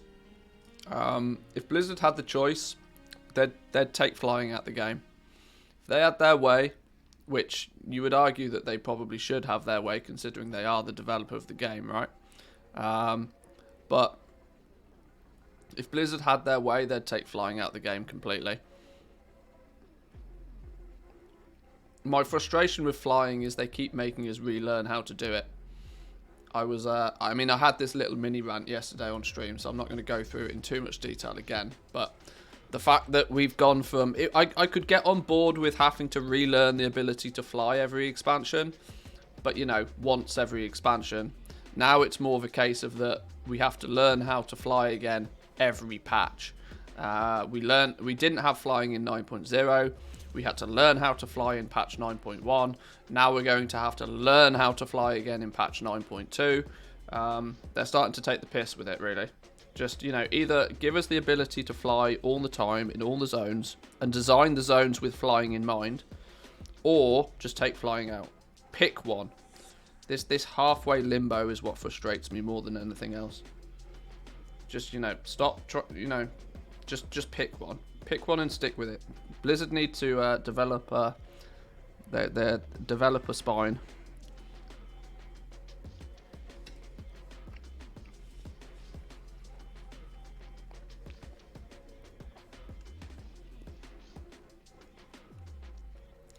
Crafting base stuff from blacksmithing just leveled up. TSM is telling me to craft shaded waystone at a loss. Do you know why? Never mind, I understood why. Oh, well, there we go. Cool. Glad I could help.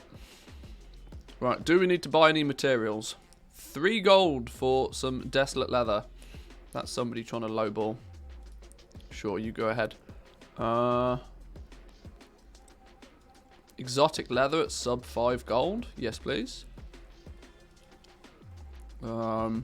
Exotic leather, for reference, is still on my buy list.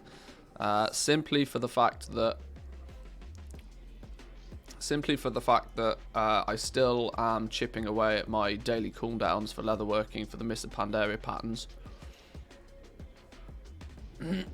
From a completionist standpoint, nothing else. Leystrite at 14 gold, are you mad? Damn. What's going on with Phaedrum ore today? Oh, okay. It looks like the Phaedrum bots disappeared. Or at least they haven't reposted their wares, at least. Maybe they got banned. Happy days. Oxane is... Ooh, that's about the right sort of price that starts to intrigue me. There's a lot of it at 19. Do I hoover up a lot of it at 19? I don't care that much about Oxane ore, though. Certainly not as much as I care about Phaedrum. Stop talking and start eating, Manthius. Jesus.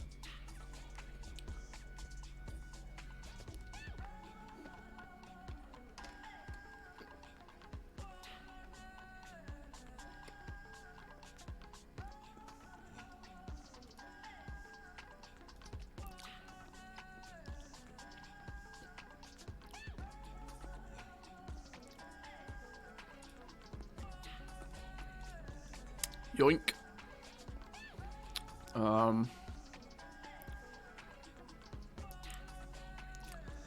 Oh, come on, Lightless Silk. There's so much of you. You desperately want to go cheaper than this. I know you do. I know you do. I know you desperately want to go cheaper than this.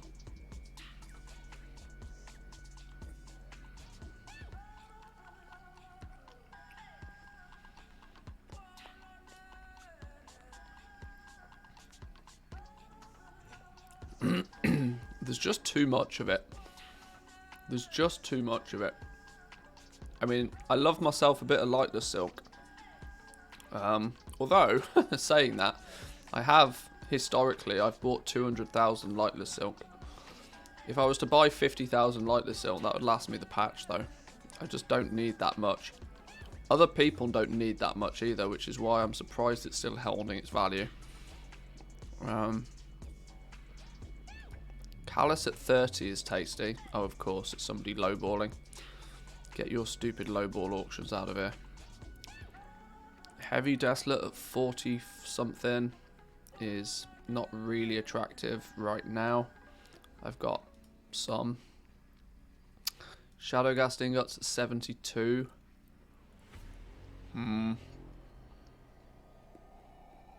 It's borderline, and I've already got a lot. 836,000 Lightless bought so far, not counting migrated ones. Yeah, if I was, I'd probably not bat an eyelid buying 50,000 Lightless Silk if I was playing on a bigger server. On this server though, that's about all I need.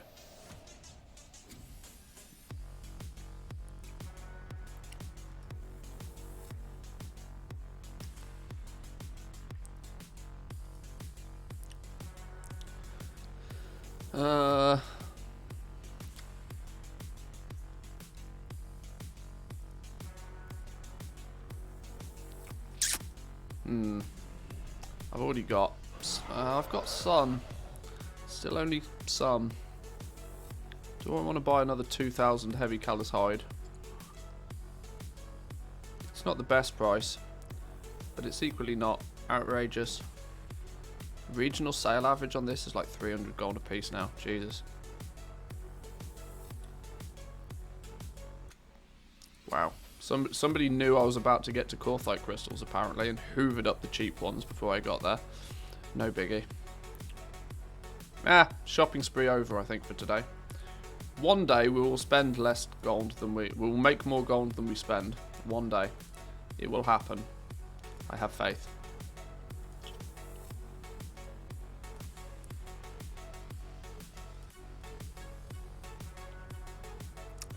Eight hours on these, right? Okay, we will come back later on those ones then. Right, I've got 2 pieces of sushi left. 2 pieces of sushi left, and then we can get back to the regular schedule.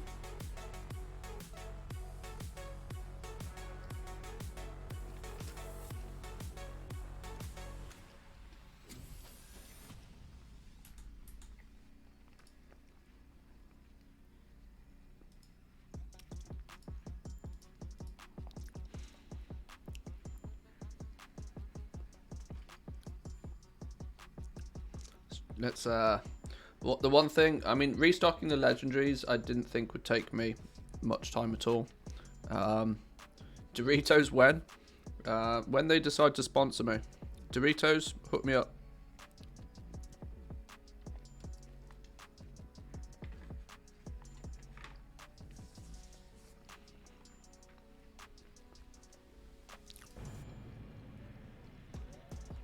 I'll happily put a massive picture of a Dorito chip in my background if you hook me up.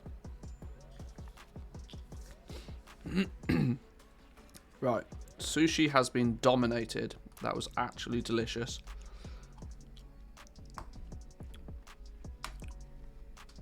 Let me quickly get rid of all of my trash. Let me get rid of this lot, and we can get back to the regular scheduled activities. Oh look, he's beautiful.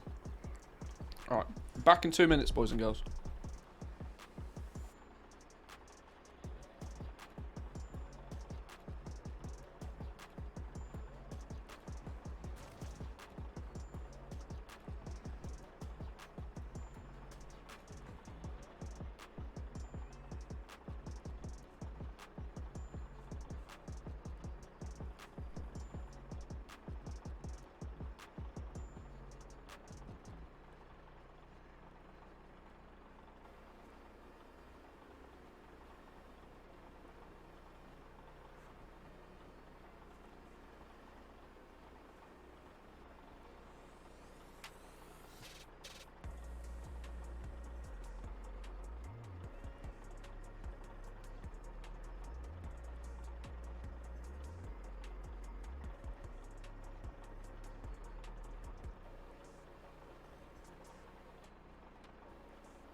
Alrighty then.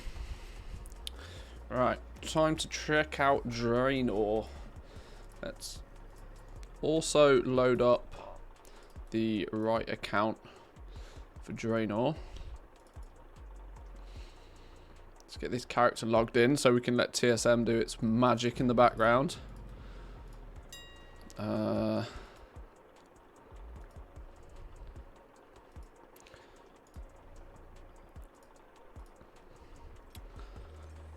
Find out where we've been undercut.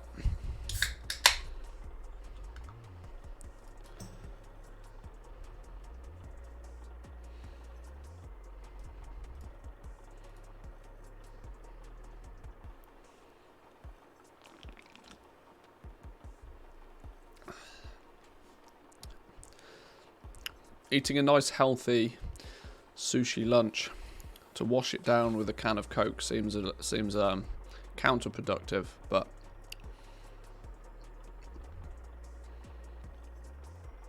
the best way to control your diet is to eat everything in moderation.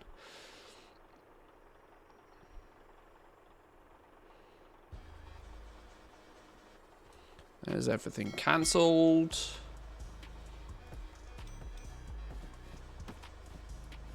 I should also specify, big disclaimer, this is not sound life advice.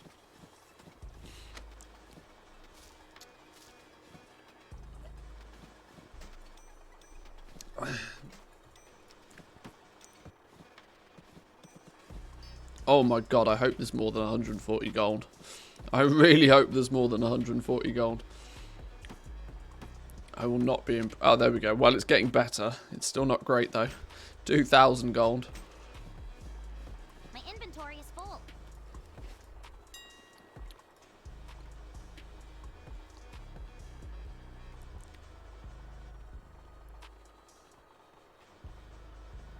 I'm quite sure that there's a huge amount of this gold that we have as liquid right now is going to get pumper-dumped straight into recrafting a whole bunch of 200 and 230 gear. Why are you in Booty Bay? For Horde, it's one of the most convenient places to do auction housey stuff. You have, well, I mean, technically it's also pretty good for Alliance as well, but there is better. You have the mailbox, you have the auction house, you have the bank, you have the guild bank, all within, you know, all within spitting distance of each other. So it's just really convenient to be doing auction housey stuff over here. Alliance, you can do it over in the shrine in Missa Pandaria, but it also requires you to be an engineer. So there's a, you know, 6 of one, half dozen of another.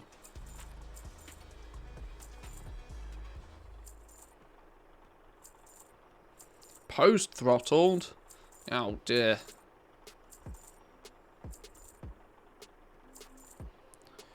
Gets a bit annoying when people are farming the hate. Yeah, sure, if people are killing the NPCs, that can get slightly frustrating. But honestly, if somebody swoops in and kills all the NPCs, then maybe it's a good opportunity to do something else that's not the auction house for 5 minutes. In the shrine, you have to move, not worth it. Yeah. Moving's for suckers, right? Once again, this is not sound life advice. People on my server seem to leave the auctioneers alive even when getting the rep. Yeah, there's it's one of those unwritten rules. You can kill the rest of them, sure, but leave the auctioneer alone. You're gonna just get unnecessary amounts of hate mail if you start killing the auctioneer. Not necessarily from myself, but I'm quite sure that there's others. Chances are somebody will throw up a Brutosaur if the auction house gets... That's also true. That's also true. There's usually going to be somebody standing around who has access to a long boy, so they will save the day.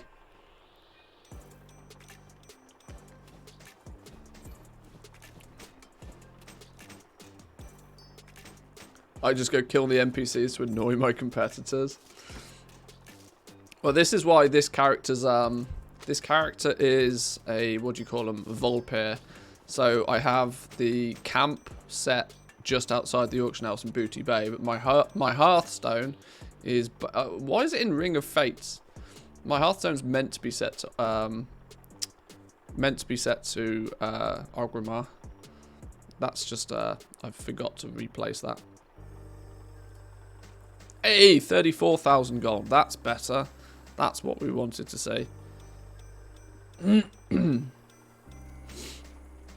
Or just log into a random low pop server and invite your auction house toons to party. Phase them out. Yeah, there's always options. There's always options.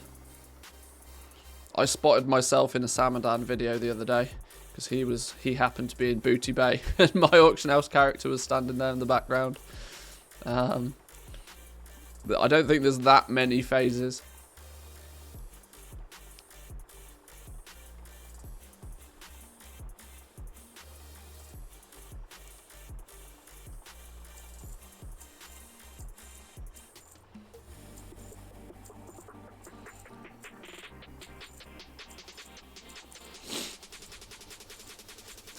It might be time to push forward a little bit more with legendaries on this realm. Hopefully we'll be able to... I want to get my restock fully done first for like this basic gear. But I'm hoping that by the time we do that, we still have, you know, 100, maybe 150k that we can throw into legendaries.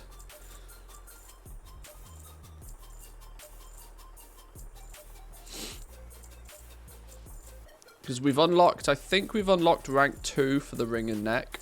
But it would be nice to unlock rank 3. That'll then at least give us the opportunity to craft and sell rank 5s. Not that I feel that they're going to be too worthwhile for us, but the opportunity to nonetheless.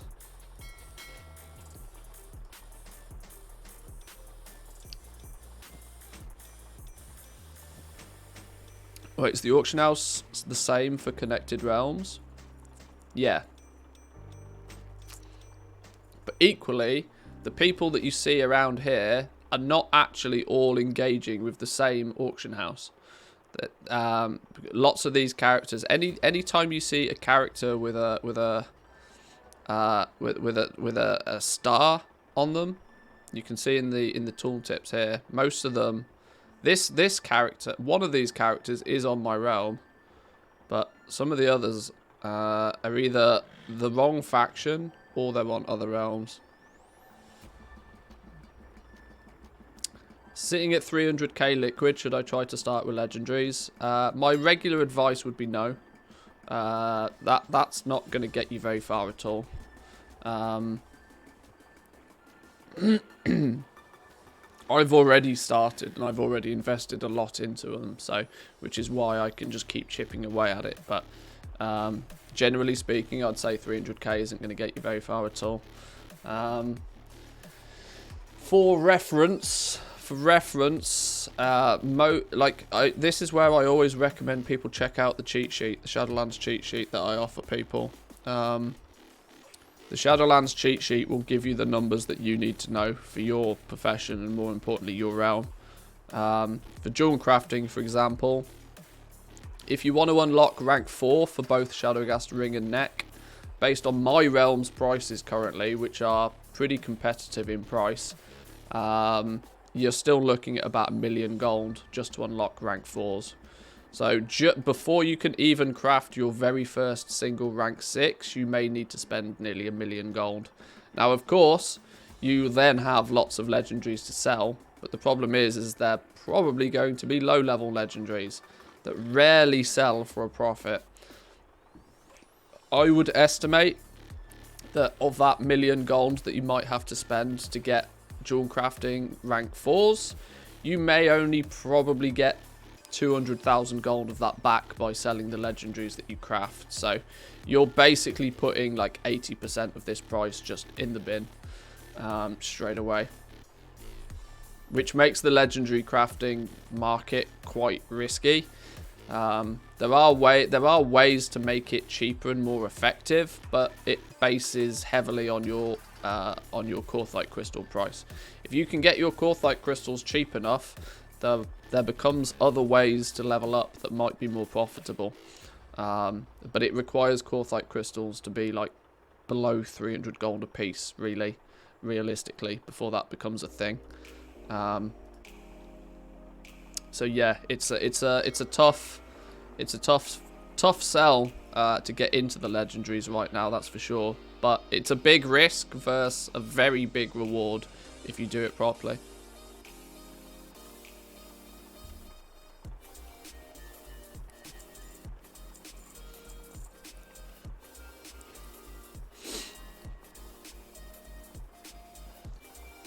Right, that appears to be most everything relisted on the auction house for this realm. We are sat just under 300k.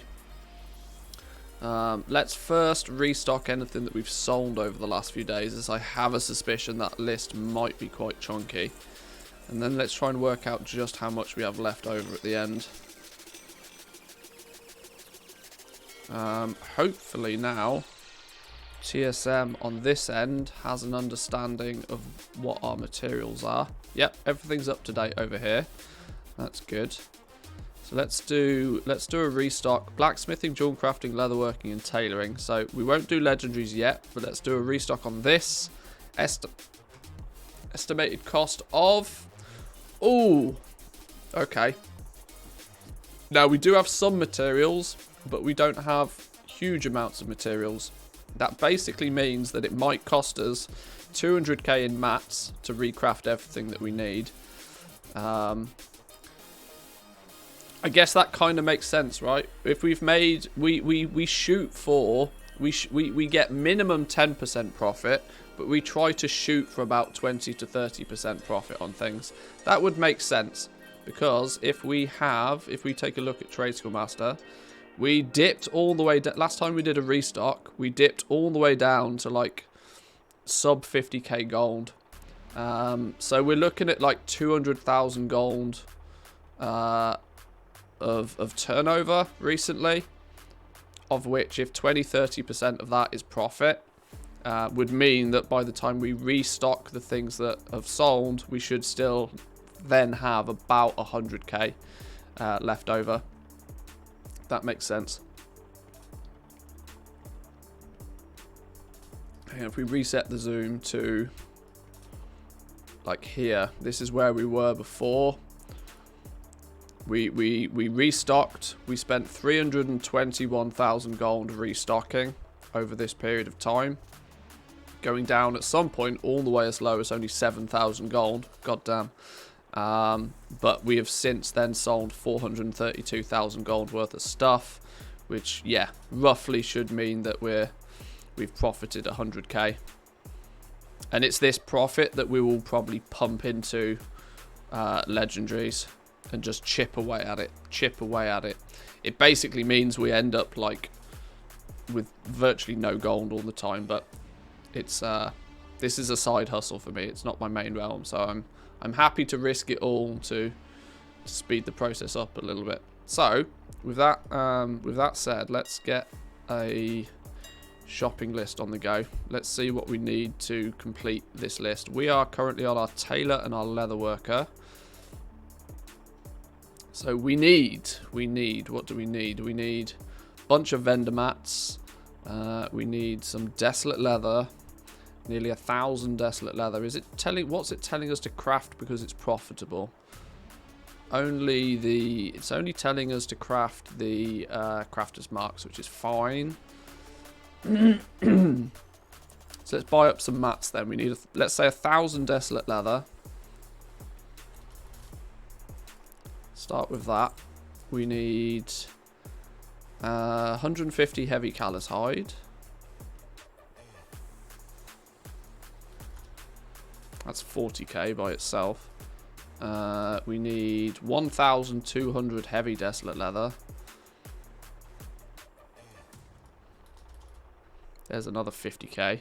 There's the big expense. Some vendor mats.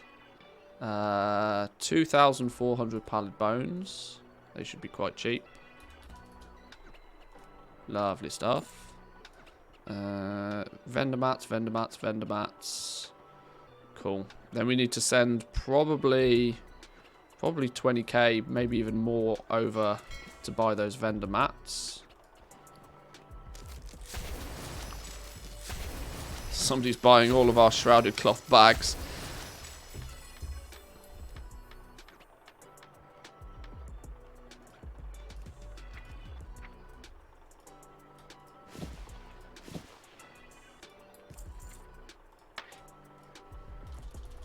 Send 20,000 gold over for some vendor mats. That might be enough, should be enough, hopefully is enough. Actually, looking at it, it might not. We need 200,000 gold of arboreal shards. Sorry, 20,000 gold of arboreal shards even. We need some more. We'll send another 20. What add-on is it that lets you mail all of each type? It's postal. You then just, I think you shift click on the item, control click maybe, can't remember, it's muscle memory, on a single item, and it'll put it all in the bag. Postal. See anything you need? No, not you, this one. Shards, here we go. Buy the shards. We need curing salt and we need penumbra thread. One of you guys is penumbra thread.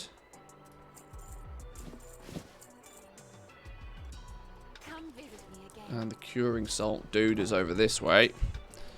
We're actually going to need more materials than this. This is only going to probably cover the crafting of the crafter's marks. We're then going to need some more materials to make the actual items, because TSM is still a bit funky with when it comes to this sort of stuff.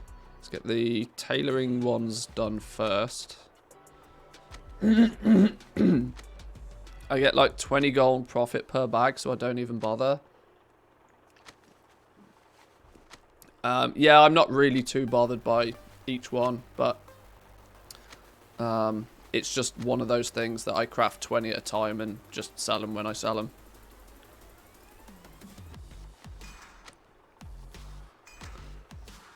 I see the bag's more of a marketing expense.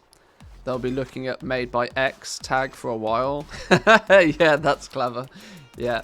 I wonder actually on my main realm just how many of the legendaries say made by Manthius. I bet there is thousands of people running around with a legendary that says made by Manthius. I mean, you know, I should start charging more for that, right? Surely, you know, this world of NFTs that we live in. That is assuming that having my name on it adds any value at all, which it definitely doesn't.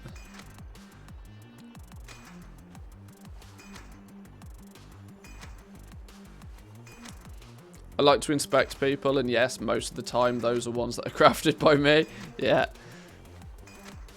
Well, I mean, as we were talking earlier, there's literally... if there's more than 5 people on a single server that has all of the legendaries available to them, it's a really big server. So on a lot of the mid-pop servers, there's probably one dude that's just quite literally crafted every single legendary for nearly every player on that realm. Because if you're the only one that can craft and sell them, then, you know.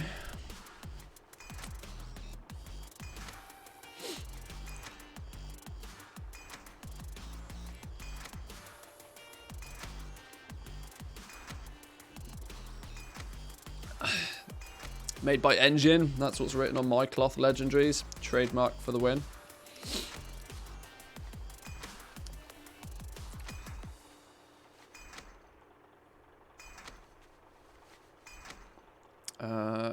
We're making nearly 100 of these crafters marks. We really must have sold a whole bunch of 200 gear. I don't make huge profits on this 200 item level gear, but it's really not difficult to sell it.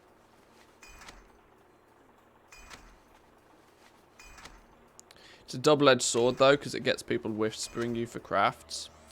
Yes, the only difference is that if you're posting them, if you're, you know, they're unlikely to post. Well, I suppose they're going to post. Yeah, they are. If your main character happens to be the character that's crafting them, that can be a problem. Yeah, but most of my crafting that's usually not too much of a problem because my main character's probably not actually online half the time.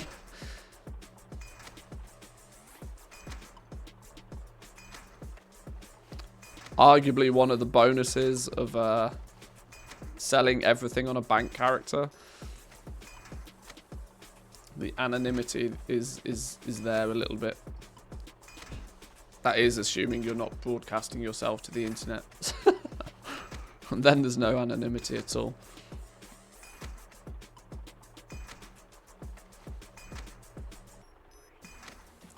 But they wait till you log in, then ask for undercost Legos. Yeah.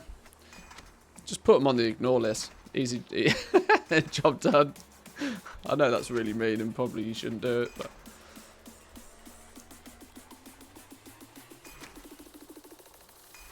yeah, it's the legendary market. Like in the past, I would kind of accept, you know, crafting things specifically for people just because it's kind of a nice thing to do. But when you're dealing with legendaries at such a scale already, and you've put so much time, effort, and gold into leveling those patterns, for somebody to come along and say, "Can I have this item for free?" Basically, is what they're doing. Because they want the craft at cost, and they don't, you know. It no longer, with as far as legendaries are concerned, it's very rarely a two-way deal. Sure, if they offer to tip you 10k or something, but most of the time that's not the case. Like, you know, the people want you to craft something and they will barely make it worth your time in any way, shape or form.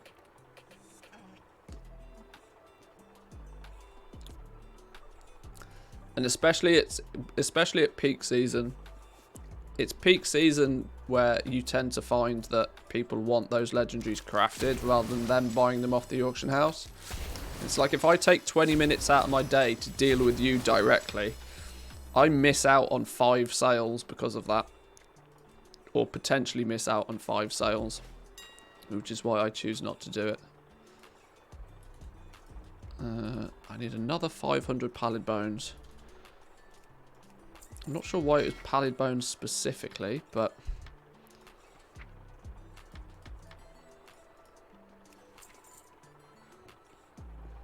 I just tell them to bring the correct mats. They have 1 chance. Yeah, I mean that's even more generous than I tend to be about it. Did I send them to the wrong character? What's the odds I sent them to... Oh no, I did send them to the right character. It's just the mailbox being stupid.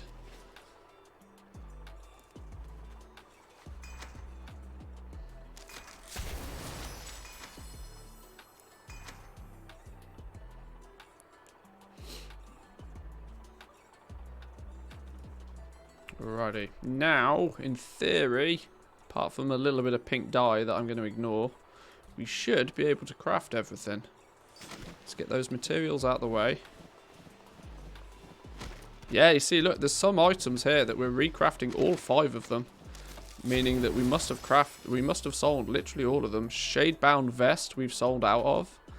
Shadebound gauntlets, shadebound arm guards. Lots of shadebound stuff.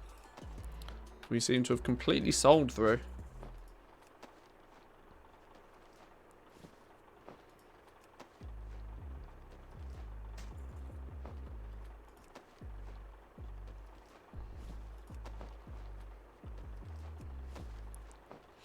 Why don't you use the long boy on the crafter? They're on the same realm. Oh boy, here we go again. Yes, because this goblin doesn't own a. This goblin does not own a long boy.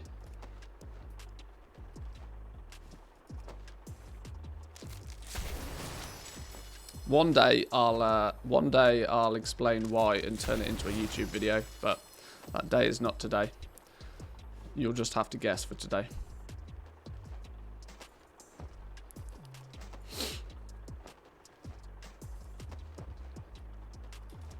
Are we still selling nothing but shadow lace bags? Oh no, deadly Sinveer rings. Oh, we're starting to actually sell some gear here, look. We are selling. Somebody's bought themselves a deadly Sinveer ring, versatile Solemnum ring, deadly Sinveer necklace, shadow steel and greaves, shadow scale arm guards. We chose the arm guards for 230. That's an interesting pick. That's not necessarily the one I'd have thought that they'd go for, but either way, some good profit in some of these. 3,500 gold crafting cost. We sold them for just under 5,500, so nearly 2k profit on that one alone. These shadow scale greaves cost us 1,000 gold to make. We sold them for 2.5. And these deadly, the jewel crafting stuff, we sell it below cost just to A, burn through some gems, and B, to incentivize fast sales on it. Another deadly Sinveer necklace sold here. Yeah, not bad, not bad.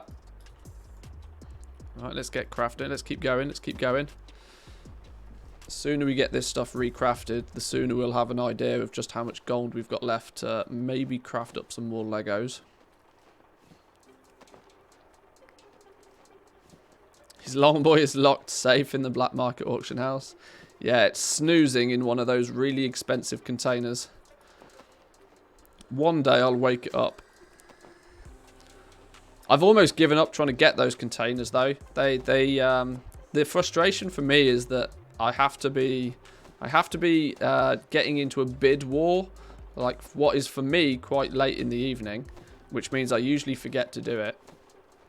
And even then I have to spend outrageous amounts of gold on each one of those containers, quite simply because all the gold that I have is on high pop realms, where there's also lots of other people trying to buy those containers.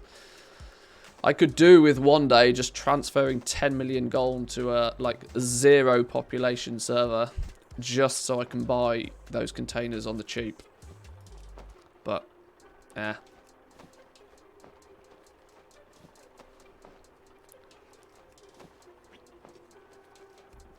when we spread our wings a little bit and dive into the pet market and start getting to the point where we've got, like, you know, 1 million or 2 gold on like 10-20 different servers, then we'll probably start buying those containers a little bit more seriously. Until that time though, there's until that day comes, I don't think there's much chance of me getting many of those containers. I was mainly buying them for the YouTube content. I'm not gonna lie. I never expect to actually get anything decent out of them. It's like buying a lottery ticket and expecting to win. You're just an idiot.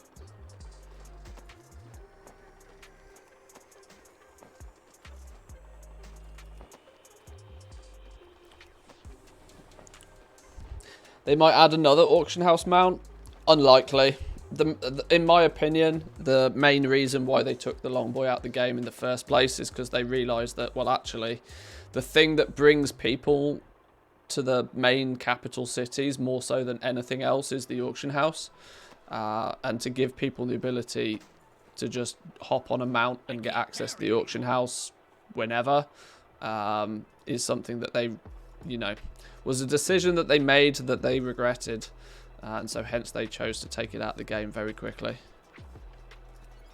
It was originally put into the game as a cool mount and to be a bit of a gold sink, but very quickly they realised that hang on.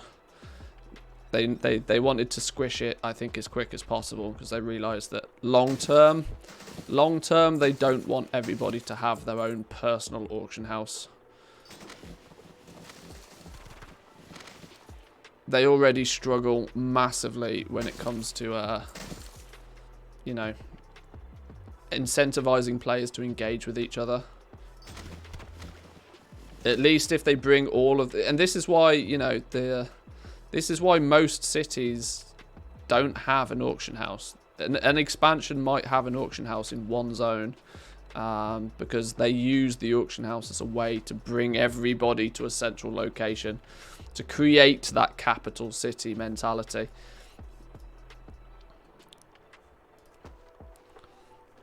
Giving people access to the bank and mailboxes and stuff like that doesn't really matter anywhere near as much. But it's the auction house that pulls everybody to one spot.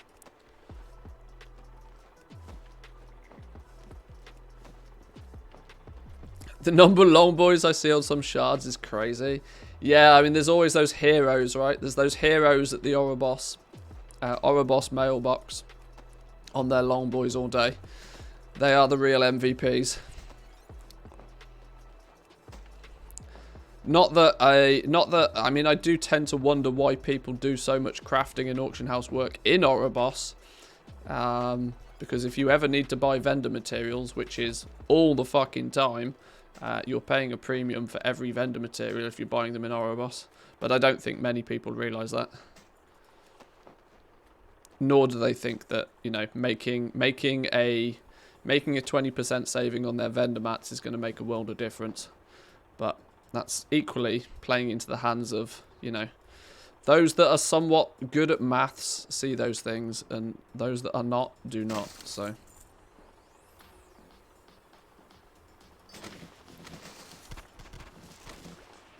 it's not only the premiums and the added lag between each craft. Well, yeah, and that, true. Especially if you're doing, like, potions or whatever, and you're crafting, like, or you're attempting to craft thousands of the things. Doing it in Ouroboros is a terrible idea. Literally the worst idea.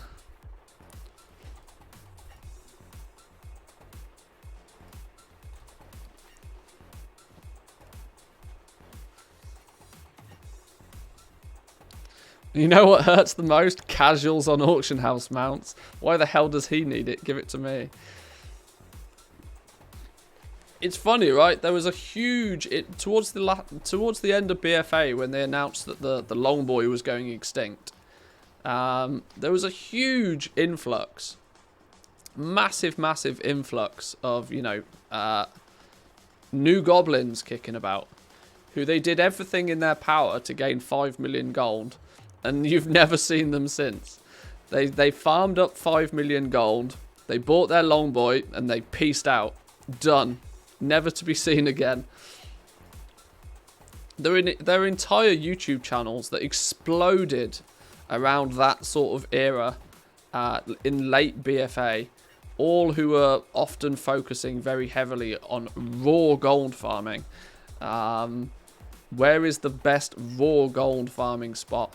Of to which those YouTube channels have nearly all completely disappeared now. It was quite an interesting time to see.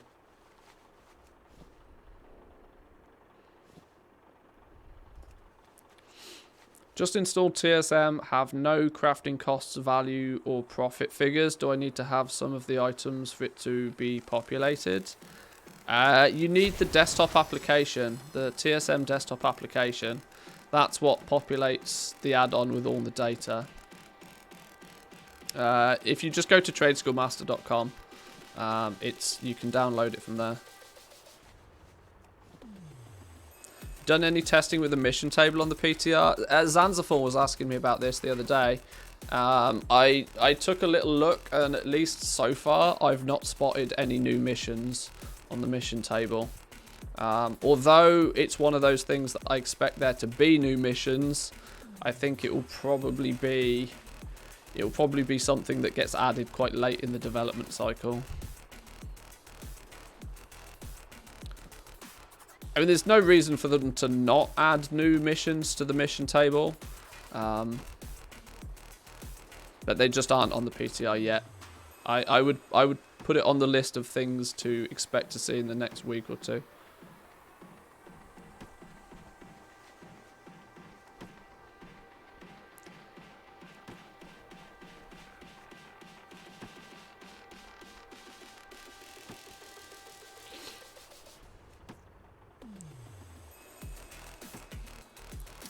And that's how a fully fledged psychopath on the auction house doing CSI, trying to get competitors' real life data and stuff. It's the one that I got banned because of his continued harassment via whispers. Oh dear, oh dear. There are some. This is always something that's amused me about playing video games, is you come across some very interesting characters. Because obviously, gaming, generally speaking, attracts people from all different, all different forms of life. You come across some people that are completely normal, and then you come across some people that are just a special type of not normal. And they often surprise you because they come out of the woodwork without you really expecting them.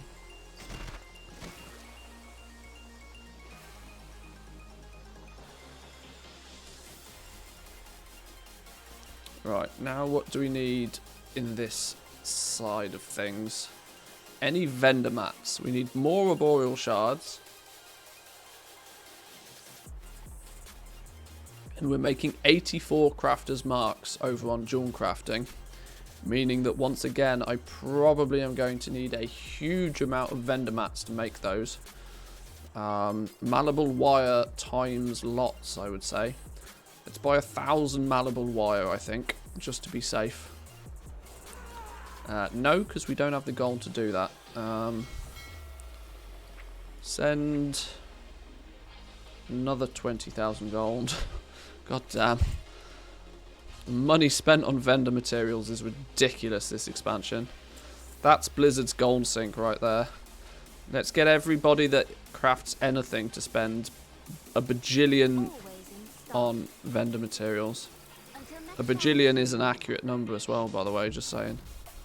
1,000 of those. Let's grab up some lay strike settings as well while we're there. What do we needed? We needed arboreal shards. Let's buy 100 of those. There's another 10k in vendor mats. Vendor operations are a lifesaver. Yeah, it's kind of sensible just to keep a stockpile of the things.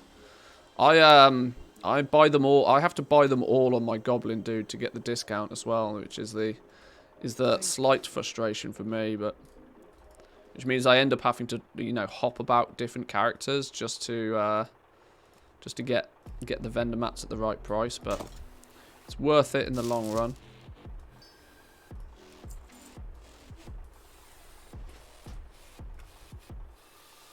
Same thing on Final Fantasy, but it started to die down due to the new rule TOS that was update, and half of the psychopath either are getting yeeted into the GM jail to speak to a GM on Final Fantasy, or right out booted from the game.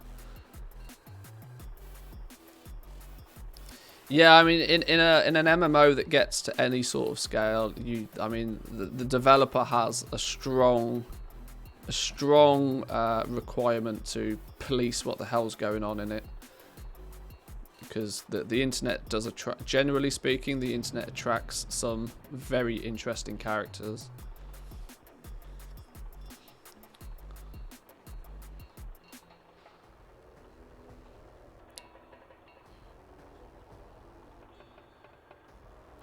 Playing a character in games allows them to act however they want without consequence, but at the same time just /ignore and move on.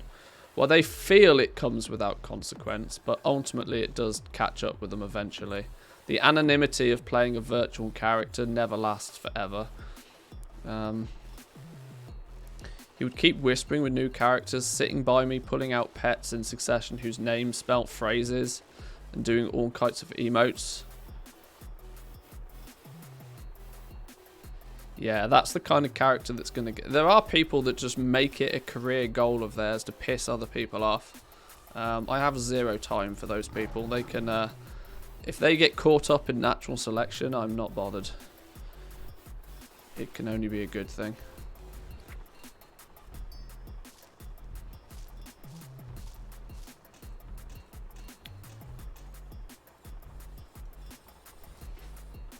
Right, we need... Whoa, that's a lot of Elythium. That's going to get expensive pretty quickly.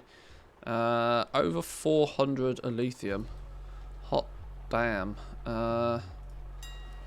It's so ironic, right, that on this realm I'm like, woo, 400 Elythium, that's a lot. Whereas my main realm, I buy Elythium in stacks of 10,000. Was it exactly 400? No, it wasn't. It was 412. Let's just buy 450 to be safe. To be safe, we need Leystrite, a little bit of Leystrite, a stack of Leystrite. Where is it? We'll probably need to prospect a bunch of Leystrite anyway to get some essences. Maybe, possibly, probably. Let's just start with that. Do we need any... We need one single Oxane ore. Are you kidding me? One Oxane ore. That's gross. I think actually for junk crafting these numbers are overly inflated because I'm crafting like crazy numbers of something, so I might not actually need all of these. Hey, yeah.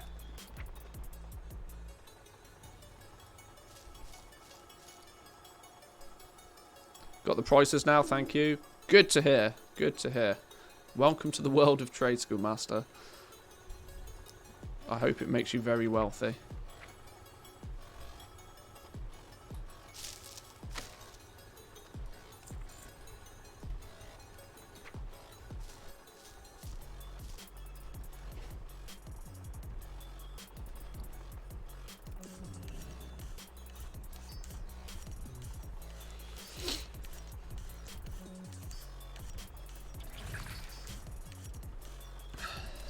From what I saw, Blizzard doesn't really care. It's due to Blizzard having a hands-off to their toxic player base. It sucks that you have to deal with somebody like that. Yeah. Well, if Blizzard insist on, you know, spending less and less on their customer service team, then these sorts of things happen, unfortunately. And in some scenarios, it drives players away from the game, so the ownership is on them to get it fixed.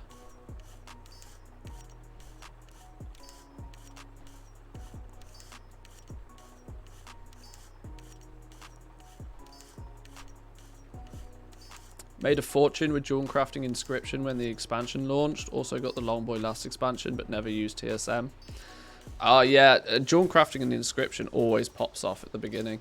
I still remember selling 151 like quick Oxane rings for like 10k a piece.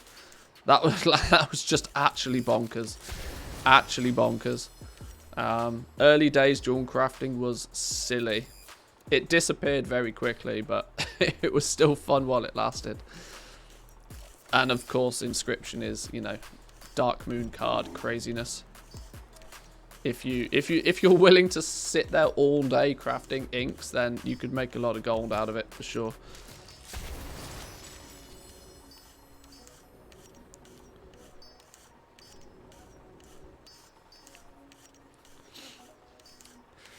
He wasn't the worst though. In Pando I ended up taking a break because of another guy that was whispering me constantly. My ignore list was full of level 1s from him. That was when the limit was 50 ignores. How do you attract so many of these crazies? I mean, I come across one or two maybe occasionally, but nobody that's gone out of their way to piss me off. Gold capped on a level 51 in 3 days from inscription at the start. Yeah, I mean, in hindsight, I kind of regret not going big on inscription at the beginning. Simply because I took the decision to, instead of going big on inscription and crafting Dark Moon cards like a crazy person, I decided to level a couple of characters and start crafting legendaries. Which, you know, the long tail of that has done me very well, for sure. But, you know, I could have probably got there a lot quicker if I'd made a gold cap or two in the first couple of weeks from inscription. But, you know, you live and you learn. And the thing is, it wasn't even a you live and you learn, really, because I knew it was going to be super duper mega profitable. I just chose not to do it. So it was kind of my own stupidity more than anything else. I mean, for example, in BFA, I made like 8 million. I think I made about 8 million gold in the first week of BFA, doing exactly that, crafting in like Dark Moon cards. It lasted a little bit longer, I think, at the beginning of BFA, because the I want to say the rank 3 Dark Moon card ability was locked behind Revered or something with somebody, and so it took people a long ass time before they could really start crafting the cards cheap, or at a cheaper rate. But I was still making stupid money at the beginning of BFA. And the 8 million gold or something I made at the start of BFA basically funded my multi-box 8 accounts through most of BFA. Was funded just from that first week or two at the beginning.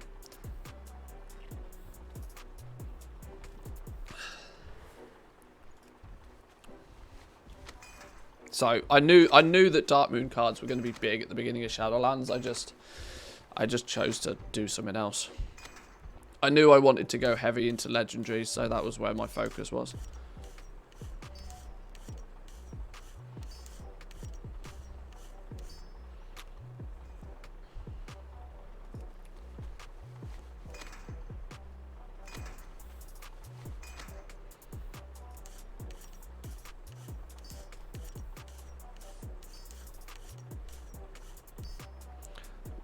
Okay, that's getting way too political for my mind.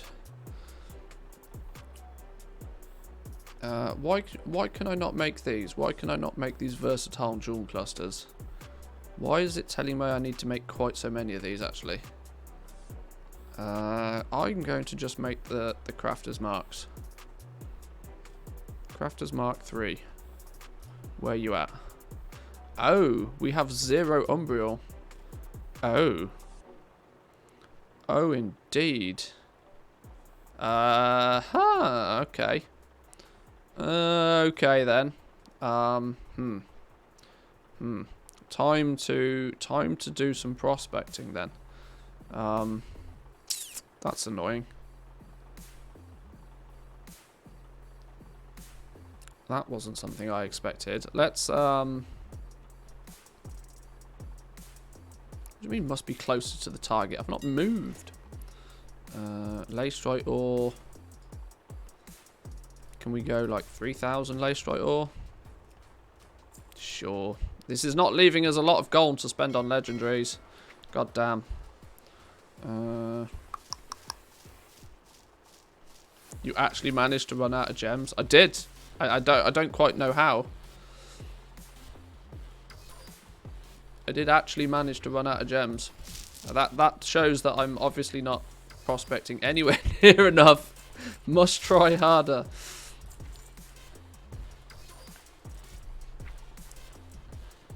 I didn't run out of the red ones. Can never you know, never. I don't think it's feasibly possible to run out of Anger's Eyes. Although even Oroblasts I've not got many of. What the hell's going on? What in the world is going on? Alright, let's get some prospecting on the go then. That one, go. Prospecting and getting essences as residual mats, that's a new thing. Yeah, it's chaos. Actually chaos. It makes no sense whatsoever.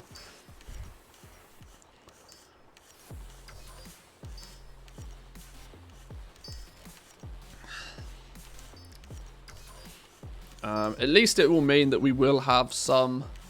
We've only got 7 Essence of Torment as well. We've got a huge imbalance of essences at the moment because I need to... Actually, the next I'm trying to level up jewel crafting equally. By crafting just as many rings as I am next, just so I get to, you know, the top of the tree at the same time. But it's meant that I've got quite a lot of Essence of Servitude and quite a lot of Essence of Valor. So actually,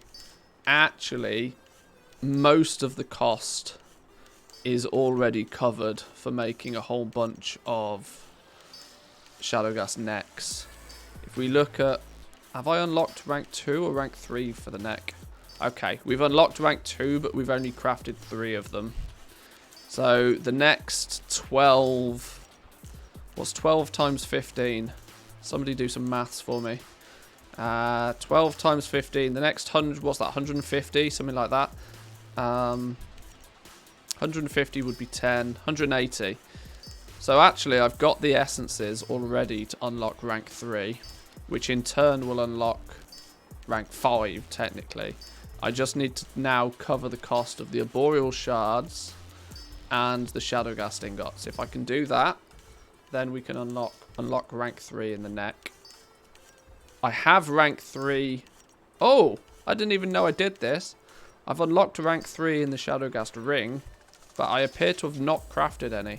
What an absolute dum-dum.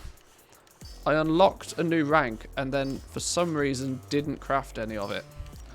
What an absolute dum-dum. Well, any Essence of Torment will go into those then. That in theory also means I can craft up a rank 5. What's a rank 5 Shadowghast ring look like on this realm? Shadowghast ring. 50k. With a crafting cost of... Hang on. With a crafting cost of...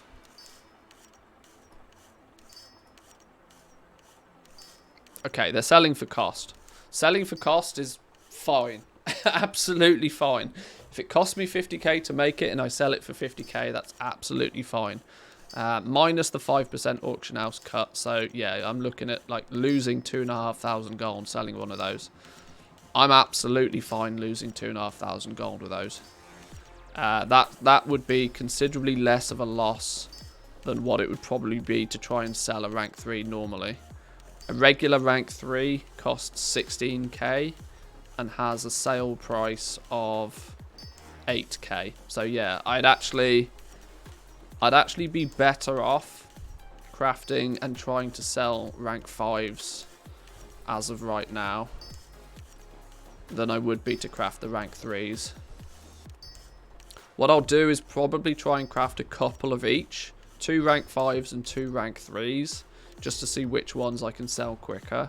If I can sell the rank 3s quicker, yet take a bigger loss on them, I might do that just to get to the big boy leagues, which is obviously the rank 6.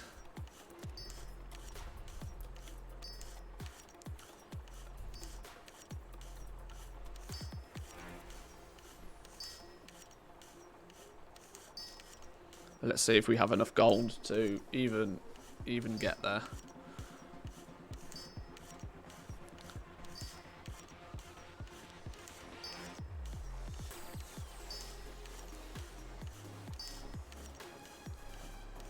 How many Umbriels are we up to?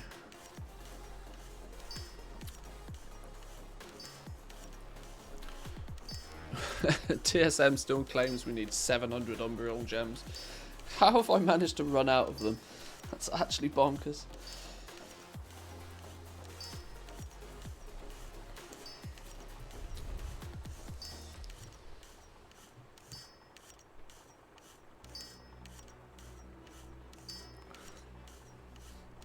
Have I actually sold any of those rank 2 rings? What does LST seem to say? LST seems to say that I've not sold a single rank 2 ring. Yeah, I never expected to sell those rank 2 rings. I almost should have crafted them into rank 4s and taken a bigger loss on rank 4s.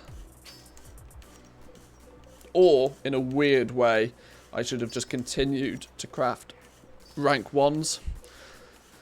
You only get half as much experience from crafting rank 1s, but you can still sell rank 1 Shadowgast rings, I mean, all day.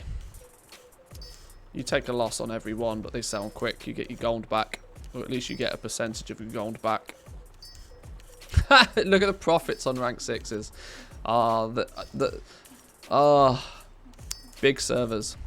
Gotta love them. Gotta love big servers.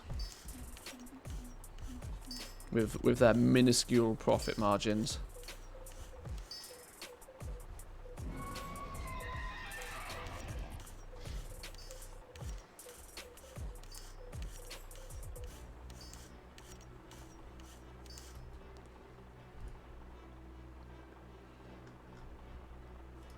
Crafters Mark III. How many do we need? 84 of them. Apparently we have the materials to make 84 of them. Right, well in that case then, let's go. If you're going to do just one Lego profession in 9.2, what would it be? I mean, obviously leatherworking. But the downside of leatherworking is that it's got a super duper mega high cost to entry. Yeah.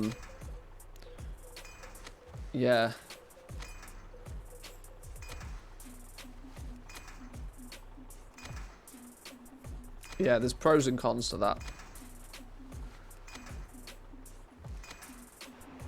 I mean, the profession hierarchy, I guess, hasn't really changed in my opinion. Jewel crafting is still good because even when it's bad, you can still make gold with jewel crafting because prospecting hides people's crafting costs well enough that there's always profit to be made in jewel crafting if you know what you're doing with it. Tailoring is going to be the cheapest one to get into, but with the downside that it comes with the highest competition. Leatherworking is just I never really checked, but I always felt I made more on blacksmithing than leatherworking. It's difficult to make that comparison because of course leatherworking covers two, you know, it's umberhide. I mean, I would say, yeah, Shadowgast, plate Shadowgast gear probably performs better than Bone Shatter. But it doesn't perform better than Umberhide, is the way that I've usually felt.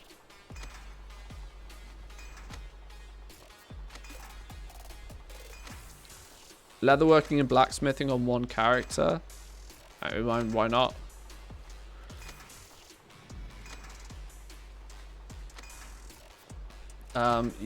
Blacksmithing is better paired with jewel crafting though. Not for any significant reason, it's just more convenient to have all of the same materials on the same character. Because both blacksmithing and jewel crafting, you know, you need ore, you need Shadowgast ingots, you know, it's all just self-contained then. But that's just a convenience thing. There's not really any... There's not any significant bonus. It's just a convenience thing.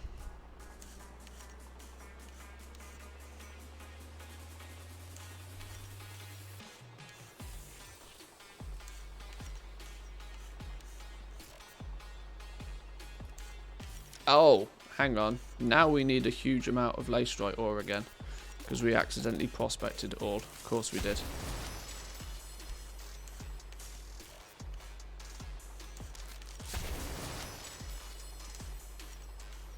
You may notice I'm crafting like 15 of these quick octane rings at item level 200. These things sell so fast and so easily that I'm now choosing to stock up to 20 of them. Just because I can bang them out all day long. They're not super profitable, but it's a better way. I make, you know, instead of just vendoring the gems for 2 gold 50 each, which becomes, you know, the default way to get rid of gems. I basically make, you know, about 5 gold a gem by crafting these quick octane rings. And so I just sell them in mass. Stack them high, sell them cheap. They sell all day long. Jewel crafting in general, I stock just huge quantities of it now. just as a way to try and do something with the gems.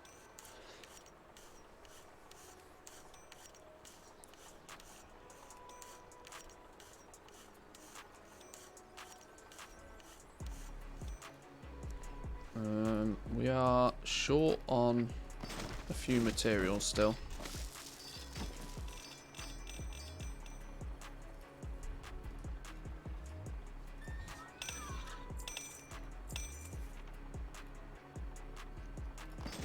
Let's grab another couple of stacks of lace strike real quick.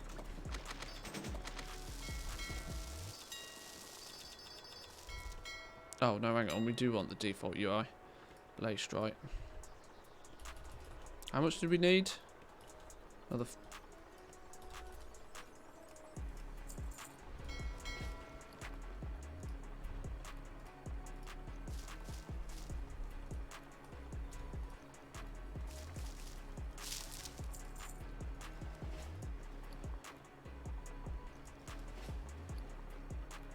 Now we've got to wait 8 seconds. The anima grind snowballs in the amount you get per alt that gets to rank 3. It's a bit ridiculous. Yeah, if you've got rank 3 Covenant on a character, you can quite easily, and I genuinely mean quite easily, get like 3,000 or 4,000 anima a day. Yeah, it gets a bit ridiculous. And then of course you can funnel that anima to other characters as well from that main. So don't stock it all to the hills. Use it, send it to your alts, get their covenants leveled up as well. If you're into mission tables in any way, shape or form, you should be funneling anima through different characters all the time. Gathering it on the characters that can get it easily and funneling it to those that, you know, can't yet.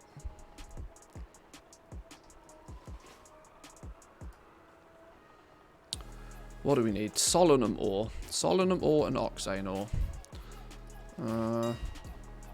Solanum ore. We just buy stacks of these. There's like oxane ore.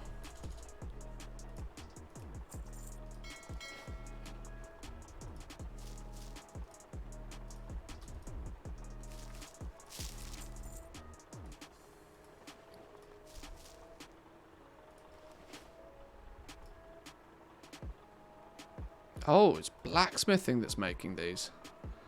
Really? What do we need for these? Oh, shaded stone. Oh, damn. Okay. 300 shaded stone. Where you at?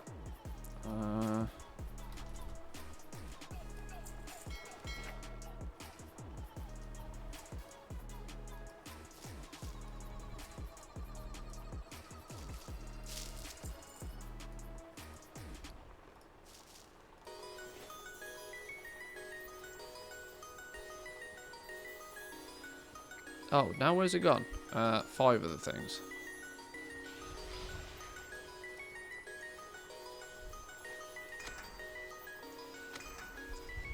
I mean, it's doing the content to get said anima. Well, true. If you're a bit of a mission table junkie, then anima shouldn't really be much of a problem, because the things that you're doing to get your mission tables up and running anyway, you do Shaping Fate once on a character that's got a rank 3 Covenant, and you're just laughing. It should be GG from there, really.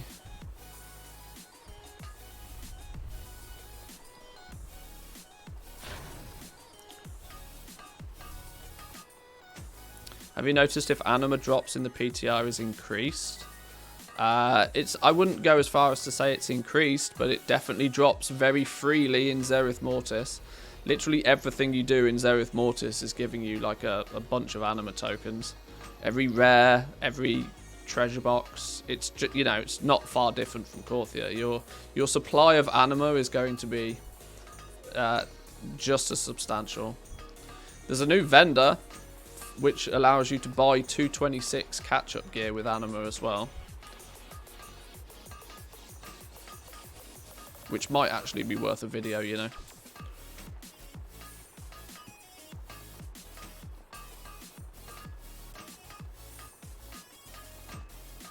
Oh, hang on. I need to make some novice crafters marks with jewel crafting, apparently. Novice crafters marks. Why can I not make any? Because I don't have Umbriel, of course. Of course. Alright, stupid game.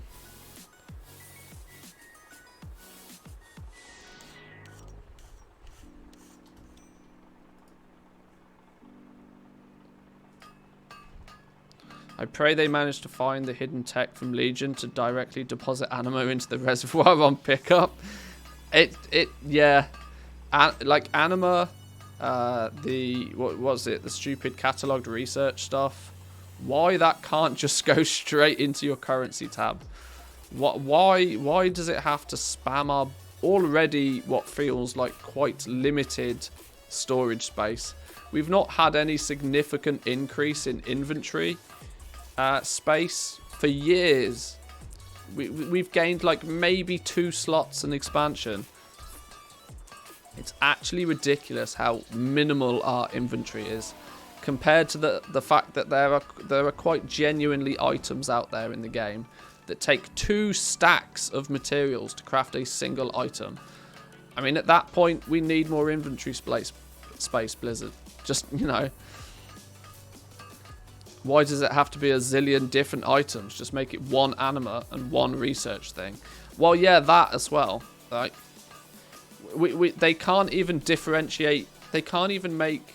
If anybody's ever looked at the Lightless Silk, and then the icon for the Enchanted Lightless Silk is exactly the same, apart from one's got 3 green dots on it.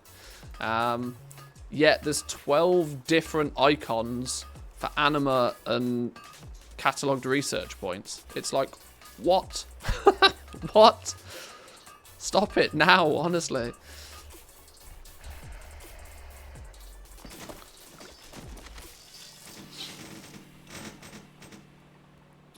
Reminds me I should go and turn in Shaping Fate. It's been sat on 97% for 3 weeks now. I'm like that on a couple of characters. I think I've actually 100% completed Shaping Fate on one of my characters by doing nothing more by killing the world boss 4 times. I kill the world boss and I log off. That's it. In 4 weeks I'll hand in Shaping Fate. Lazy man's Shaping Fate right there.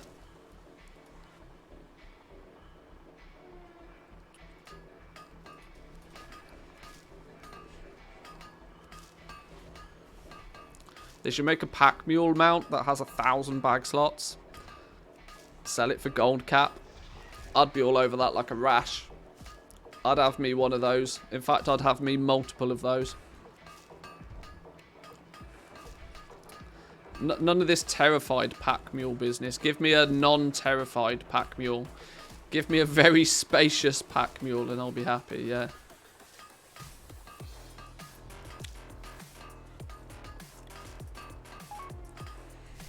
Hang on, we're getting whispers. What's going on? What's going on? Oh, somebody trying to invite me to a boost. My god, is that how they're doing it now?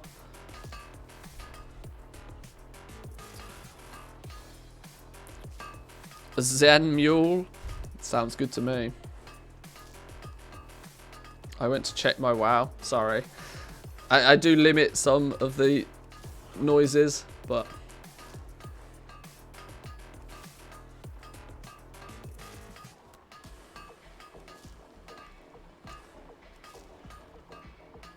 Doesn't matter how many bag slots you have, materials will slowly expand to fill every available slot. That's quite true. That's quite true. The more bag slots you have, the... Oh, requires anvil. Yeah, the more bank slots you have, the easier it is to fill them.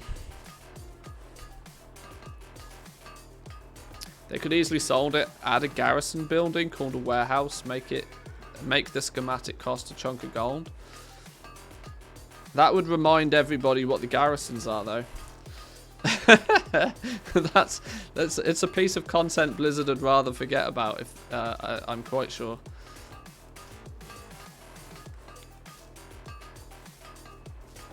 Can we safely say that Shadowlands is the expansion with the most currencies introduced, or is there even a worse case in some of the previous?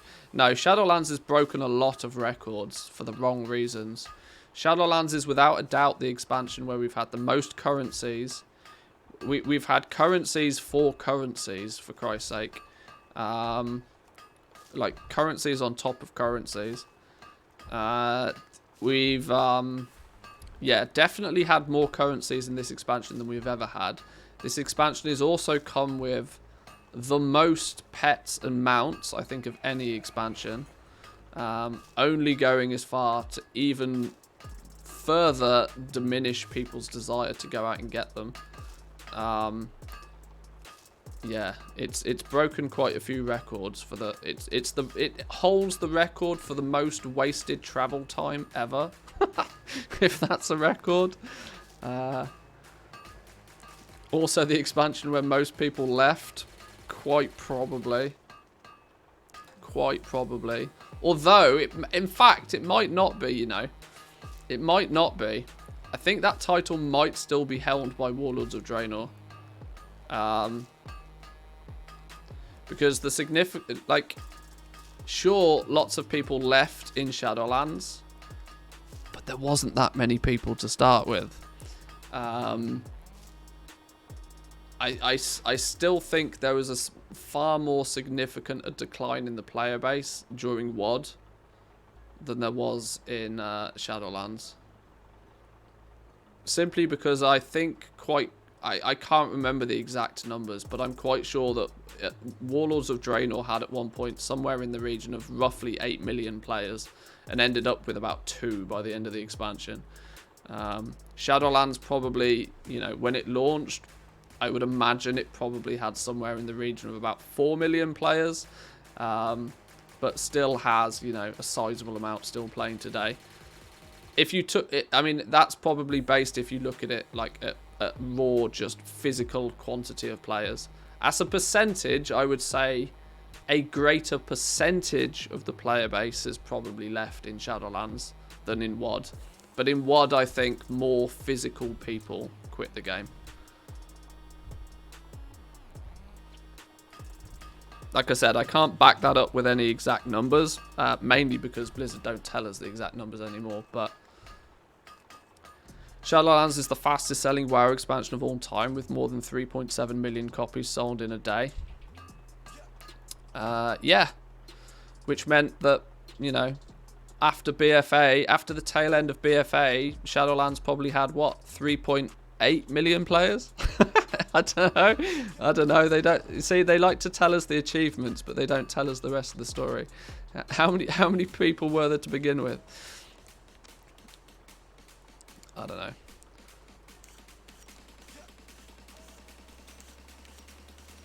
Selling copies is easy. Keeping people invested is another story. But you also want to know something very interesting. I would go out of my way to say that Shadowlands has probably been the most profitable expansion in Shadowlands history. Probably. Because guess what? Blizzard don't care about sub numbers anymore. Sub numbers don't drive the majority of their revenue.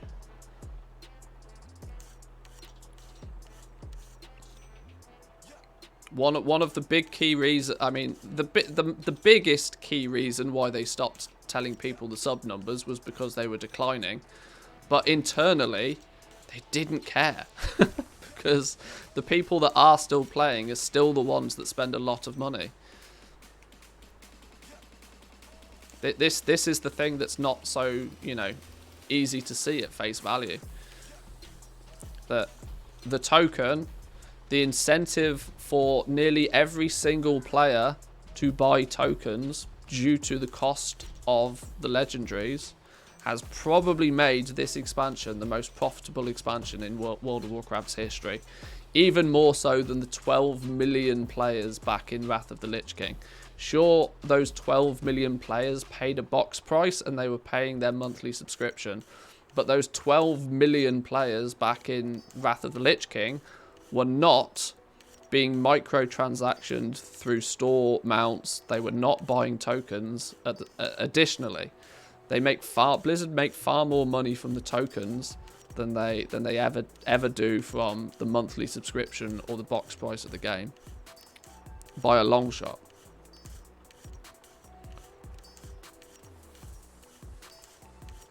I mean, why do you think, you know, Microsoft aren't going to spend 70 billion on without knowing these things, right?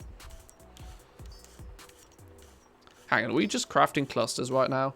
I ain't pissing about crafting clusters. That's ridiculous. I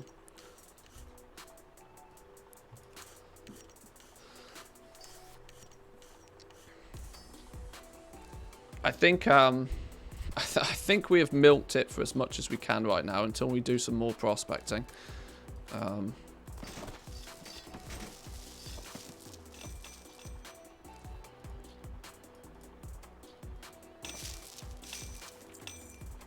What is important to do now is to see just how much gold we have left. See if we can cover the cost of a bunch of rank 2 necklaces to unlock rank 3, I think. I remember the endless gold spammers in trade chat. All gone now. Yeah. Because nobody needs to buy gold from a third-party website when they can officially buy a token.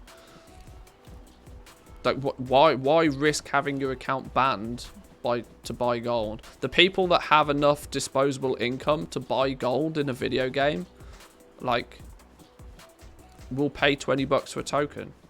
They're not bothered.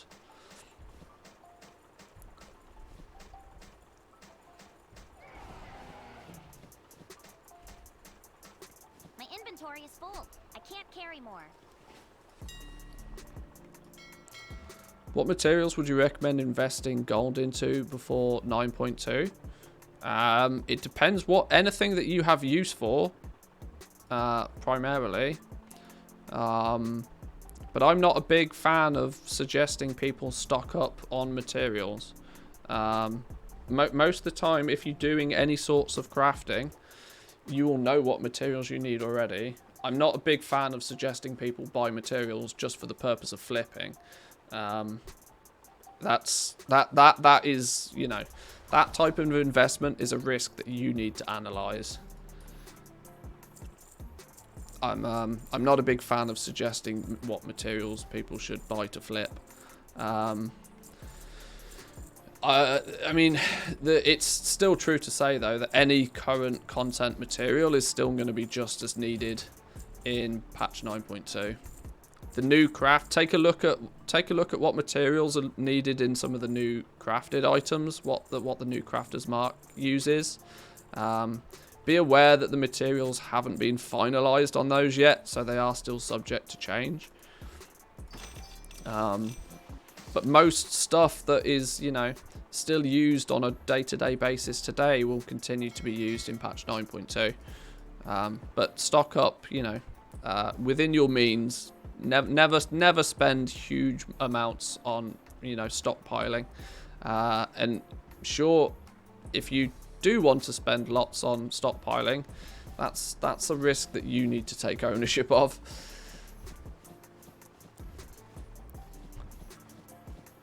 I read that most gold sellers end up charging more than what the token gives. It makes no sense.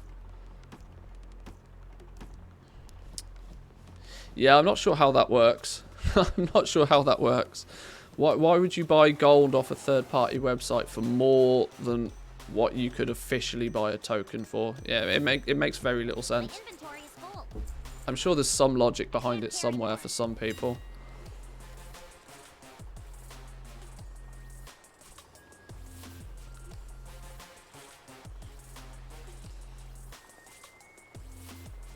Third-party gold selling is huge on classic servers. Well, it will be, because classic servers don't have the token. There's no official way to buy gold on classic.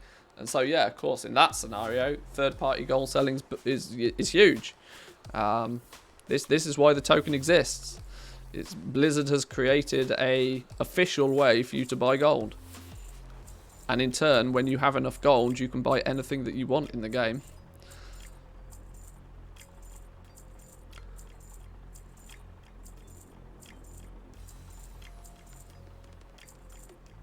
Just finished my full restock. First full restock of legendaries. It feels so complete. This is the point where your gold will now just steadily increase. Once you've unlocked everything, and the second that you stop reinvesting to level stuff up, then it becomes cash cow season. Then it's cash cow season.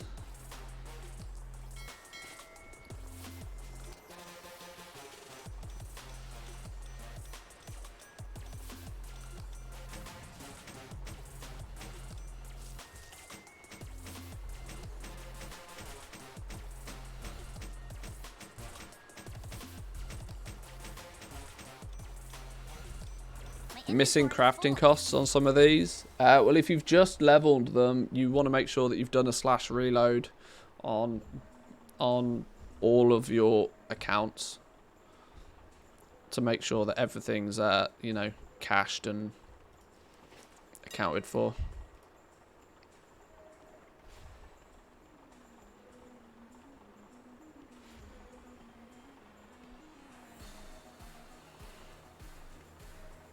I'm about as fully restocked as I think I can get to now. We've got about 75k left over, which is arguably what our profit's been from a few days of sales, which is not too bad.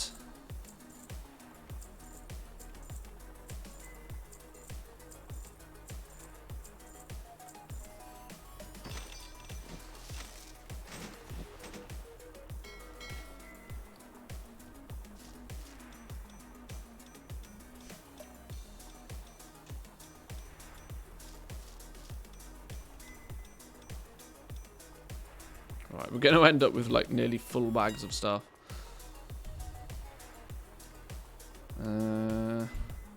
20k worth of sales in the last hour now that we've done a repost as well. We're crafting stuff and selling stuff nearly as quick as it takes us to make the damn things. 700 gold, sold it for 1,000. 1,100 gold, sold it for 1,400. 900 gold to craft, sold it for 1,100. We're never making huge profits on these. 1,100 to craft, sold it for 2,000. You see, it's these occasional sales that you double your money on that, you know, help balance out the ones where you only make like 10-20% on them. It's all about volume, really. The profile that I'm using for this is my Patreon profile, so it's designed so that you make a minimum of 10% profit overall. You probably will make more. You'll probably make somewhere in the region of like 20 to 30% profit on everything that you sell. If you're on a smaller realm with less competition, you might even make more, but your quantity of sales is going to be less and they're going to be slightly slower.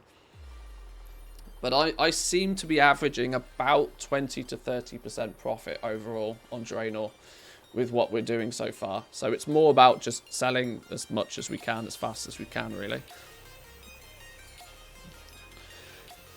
Just saw your Korthite video and was wondering how many Korthite you can get an hour. Not a lot. Korthite crystals you can get somewhere in the region. We were talking about this a little bit yesterday. You get a big zerg of Korthite crystals on reset day when you're doing Shaping Fate. You might get, if you're lucky, 10, 11 Korthite crystals on a Wednesday on reset day. But the problem then becomes is that you might only get 1 or 2 a day in the days that follow that. So I would say in a week you probably average 3 or 4 Korthite crystals a day through just doing your dailies, through killing a few rares, through picking up a few bone piles. In theory you could farm them, but you get so few of them that it doesn't really become worth your time to do it in any fashion. Even if they're 1,000 gold a piece, you can't get any more than a couple of them an hour through farming, even if you're lucky. So they're kind of very top loaded at the beginning of the week, which is why you see a huge spike in the quantity of Korthite crystals on reset day, and then they sort of, you know, they stack up throughout the rest of the week, as people get a drip feed of them here and there. And it's then a goblin's prerogative to choose to buy them whenever they're at the cheapest in the week. But yeah, it's not really something you can, you know, farm for. That's been the big issue with Courthite crystals. You can't really actively farm for them. You just get as many as you get.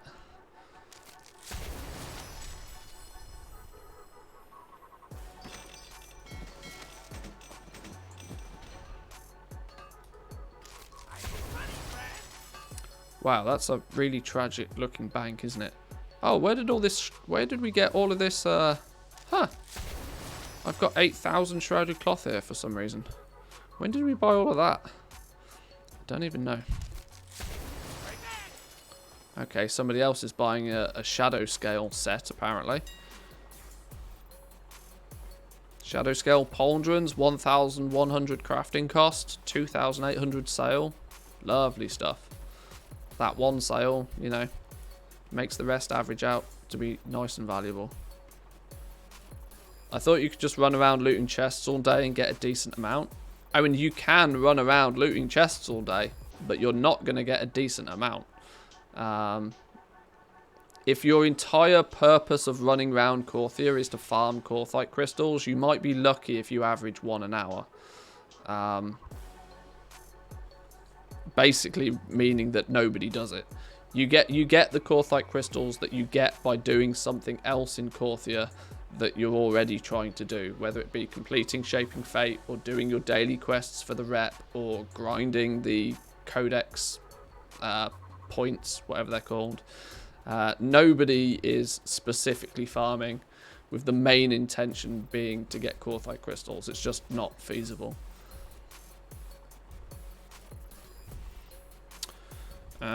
Do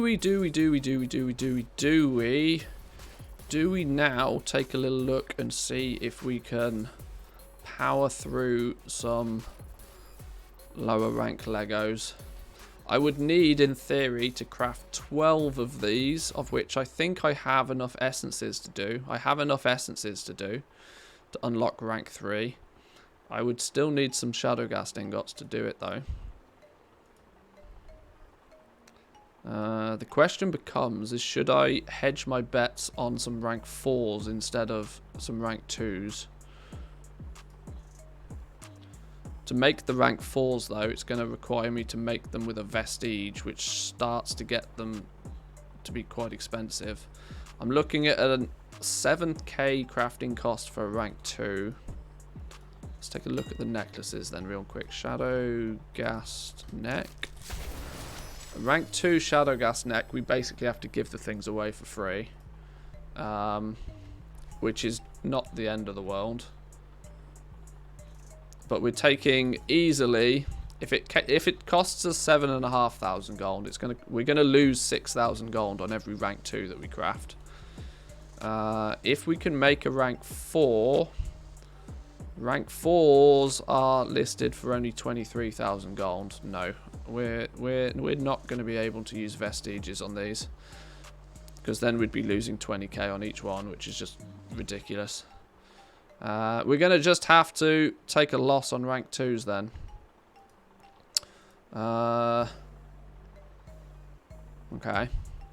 Okay, we've already got the essences. We're going to need to make some shadow gas ingots. We're going to need to buy some arboreal shards. But let's queue up. What did I say we'd already done 13 of them.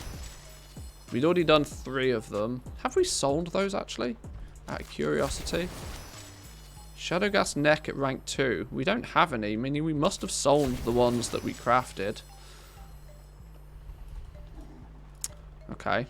1, 2, 3, 4, 5, 6, 7, 8, 9, 10, 11, 12. Q. So we need some flux, we need some shards, we need some Phaedrum ore, and we need some Sinvir ore. Then we need to craft up some shadow gas ingots. 105 Phaedrum ore then.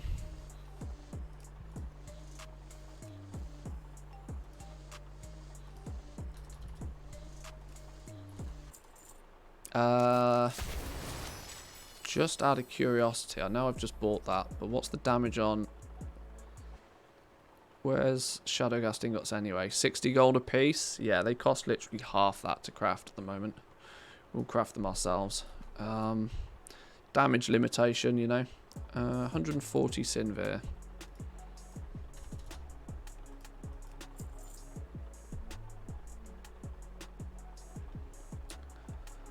Drop rates from the caches are not around 24%. No, no, absolutely not. Definitely not.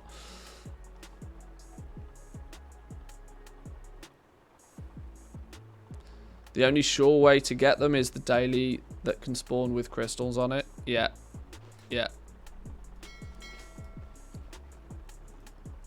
Yeah. Trust me. Trust me when I tell you that you cannot actively farm for Korthite crystals.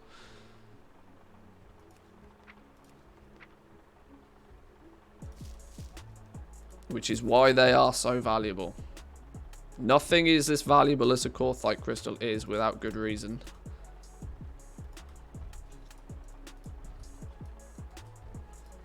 I know you probably don't have huge amounts of reason to randomly trust some dude on the internet, but when I've bought quite literally 80 million gold worth of Korthite crystals in the last 6 months, I've got quite a lot of experience in it.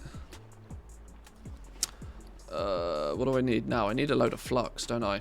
We need a bunch of flux and a bunch of shards. We'll get that on our goblin dude because he gets it cheap.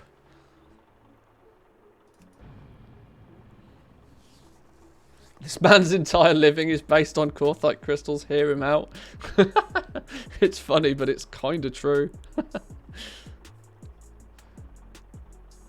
Dailies are not random in 9.2, I hear, which is a nice change. I'd agree to disagree on that one. From what I've seen, the rewards are random. I logged on to the PTR on 2 separate characters in quick succession and had different quest rewards from dailies.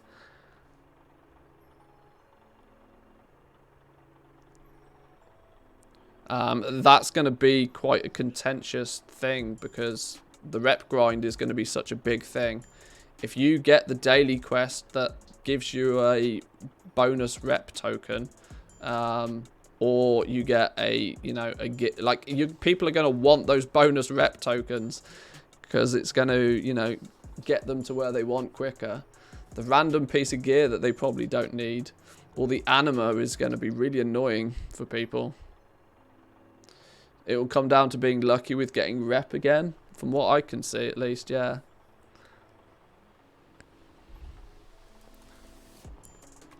GG humans with their 10% rep bonus. But hey, what are you going to do? Right, we need probably 20k of vendor materials here.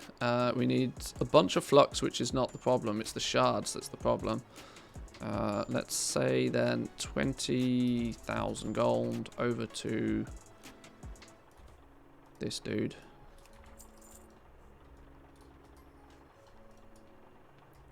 Says the goblin. Yeah. I mean, I'm not even entirely sure on how many characters I'm going to push to do the rep on. My incentive is to do it quite aggressively on Draenor, because Draenor is the realm where I don't have a really strong footholding with the legendaries. If I can zerg the reputation to get the new Crafter's Mark gear on Draenor, I can cash in on that market quite aggressively, which in turn will fund my legendaries over here. On realms where I already have, I mean, on the other 2 realms I play on, I already have all of the legendaries already. So it makes far more sense for me to focus on. I put it this way, I don't need the easy win from the Crafter's Mark gear on those realms. Sure, it'd be nice to have, but most of my time and effort on those realms is going to be focused on the rank 7 legendaries anyway. Where I can probably then do the rep grind a little bit more casually on there. The 2 realms where the realm I'm probably going to push reputation for the Crafter's Mark gear is going to be Draenor. I would guess Always is the way I feel about it, at least at the moment. until My next. wares are second to none. I'm not going to grind myself into the ground to try and take too much of an advantage of a market that I don't really need to take advantage of. Because, yeah, sure, it'll be mad level money for a few days, but it will also taper off quite quickly. And, well, it also depends just how expensive these rank 7s are going to end up being. I might need the capital, even on the big realms that I play on. You never know.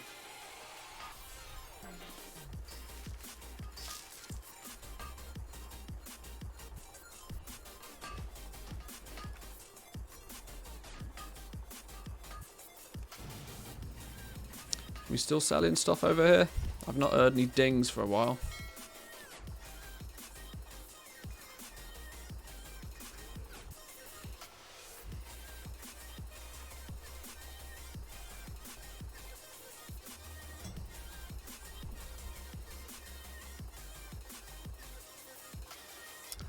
I'm hoping at this pace, I think at this pace, if I can start getting, yeah, I think at this pace I can probably, I'll probably unlock rank 4s in jewel crafting on this realm before we get into 9.2. Obviously, we don't know when 9.2 comes out. My guess for reference, actually, by the way, I was talking in Zan's stream about this yesterday. My money's on February the 27th for, 22nd, sorry. I reckon the 22nd will be the 9.2 release day. Mainly because I don't feel it can physically come out any later than that. Because in March, the Arena World Championships kicks in on March 18th, I think. And they are going to not want that to clash with the Race to World first. Because there's equally many people, I would imagine, in the Arena World Championships that are also Mythic Raiders. Because when you do some of it, you tend to do all of it. Not that Blizzard care all that much about that sort of stuff, but, you know, just out of pure courtesy more than anything else, they need people to have a few weeks to be able to gear up and practice and stuff before the Arena World Championships kick off. And if they start on the March the 18th, I would go as far as to say that 9.2 will probably launch 3 or 4 weeks before that, which puts it in line for February the 22nd. That's my guesstimation. For anybody that asks, I'll probably clip this and YouTube it for those that want my guesstimation, at least on the 9.2 release day. My money's on February the 22nd. We'll see. A few people have said earlier than that even. I'm not convinced the game is quite ready to launch at this point unless they are already far ahead with progress and are not really relying on public testing to get it in a ready state. We'll see. I would actually expect to see some announcement for it quite quickly. Because what are we now? We're like at the end of January almost, aren't we? We're already in the 21st of January. It wouldn't surprise me if in 22nd of February, I'd say, is probably my bet. I don't even think they can do it early March. I think early March is still too late. With the Arena World Championships starting on the 18th of March, they need people to have had time to play the game, and you know, or maybe they don't. But they would. It feels like they'd be shooting themselves they'd be shooting themselves in the foot if they don't give players time to get going with the new patch before starting, you know, a very specific tournament. So right, we need to craft Shadowghast ingots times lots. I should have probably got those on the go before I started chatting away. Got a couple of minutes of Shadowghast ingot crafting. Then we should be able to make these Shadowghast necklaces. That will unlock rank 3. We'll then have rank 3 unlocked for both the necks and the rings. We will... It might be then smart for me to look at finding out what's going to be the damage to craft 1, maybe 2 rank 5s, just so I've got something to sell.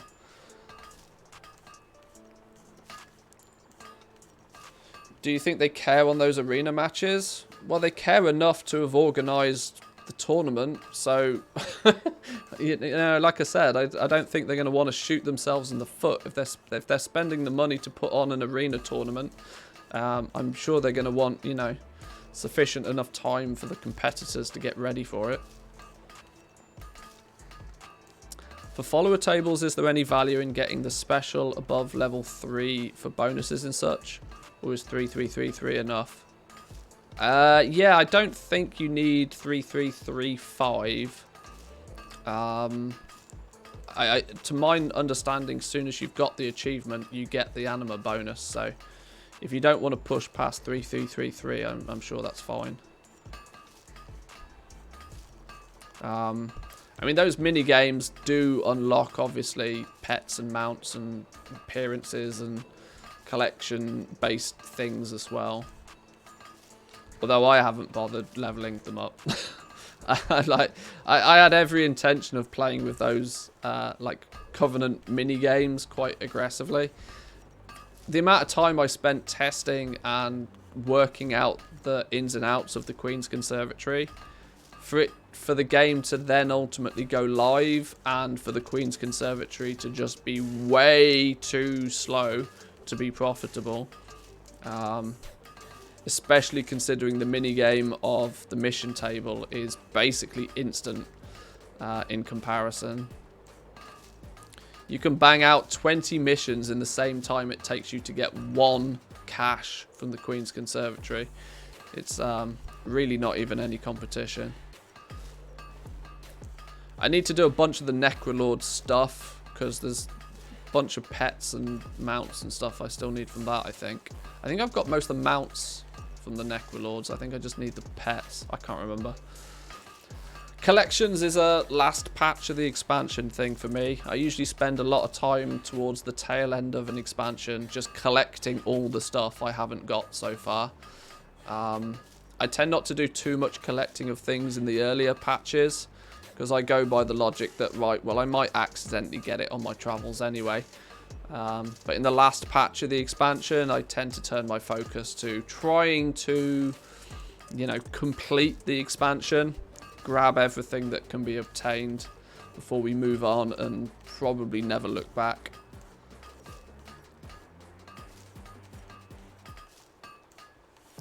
Last patch usually makes it way easier to get stuff as well. That's true. You're usually far over geared that you can solo like every single rare. You don't need the assistance of anybody else.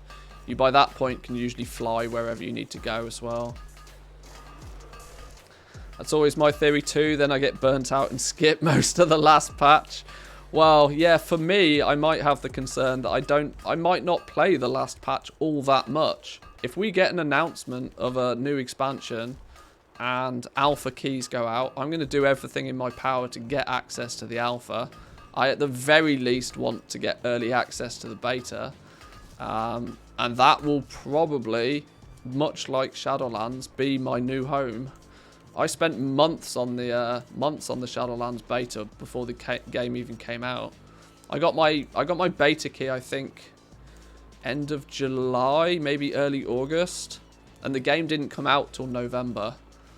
And I pretty much lived on the beta. I played very little of the retail game in that period of time.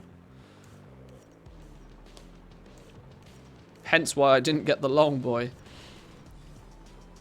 because I wasn't going to go out farming gold in retail just to get the long boy at that point when I had other stuff to do. Can we craft all of these now? We can. Right. Here's a ridiculous investment.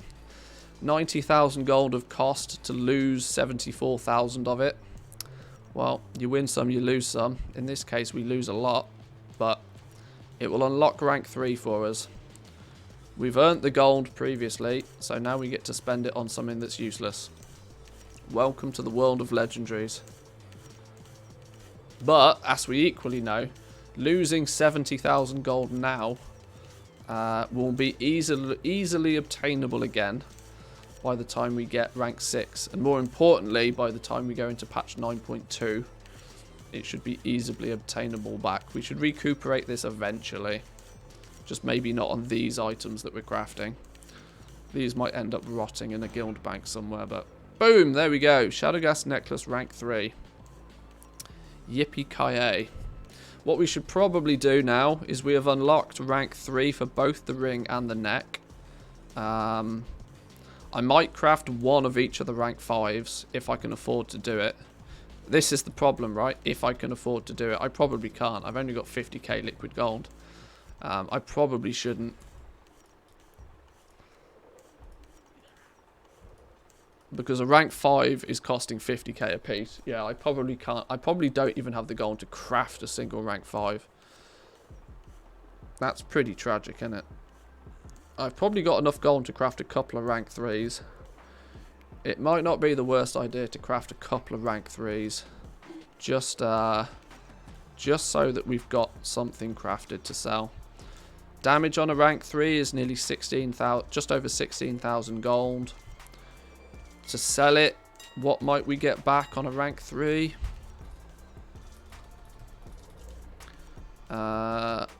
We would lose about 8,000 gold on a rank 3 ring.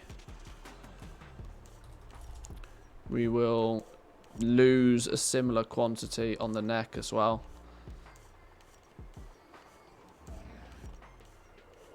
Bit torn on whether I want to play the beta or not. Sure, it's nice to see new shiny things, but no surprises when it goes live. I used to think that quite a lot. But then I also realised that, especially considering most of my adventures in World of Warcraft are from a gold making perspective, knowledge is power with gold making.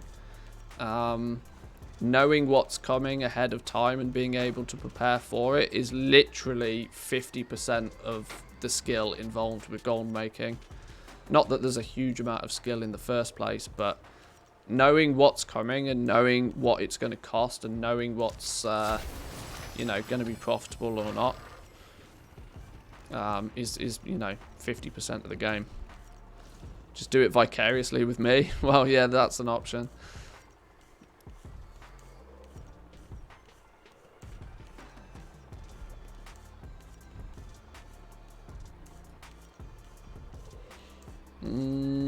Maybe just because I can, I want to craft a couple of rank 3s. If I do just 2 of each, because I don't have a lot of gold now. 2 Shadowgast rings at rank 3, 2 Shadowgast necklaces at rank 3. We're going to need to make up some more Shadowgast ingots. That shouldn't be too bad. We are missing some Torment essences. We could, in theory, prospect some zone-specific ore to get the Torment essences if Sinvir is the right price. What's the price of Sinvir in relative terms to... Oh, hang on, no. Sinvir ore is 18 gold a piece. No. No, it's not worth. If it's less than double that of Leystrike, you can quite comfortably do it, but that's not worth. We're going to do more Leystrike. We're going to do another, let's get 2,000 gold Leystrike prospected. That should hopefully give us some... That might not even give us all of the essences we need, you know.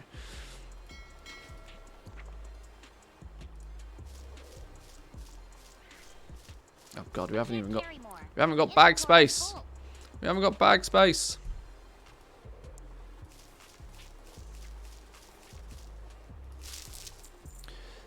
See, it's weird, right? All of this adventures into the legendary market is nothing but costing us gold. We're not making any gold with any of this. But it's actually the aspect of the game that I enjoy more so than anything else. as it's kind of the figuring out what is the path of least resistance to get where you want to get. You lose some, you lose some. Yeah, that's literally it.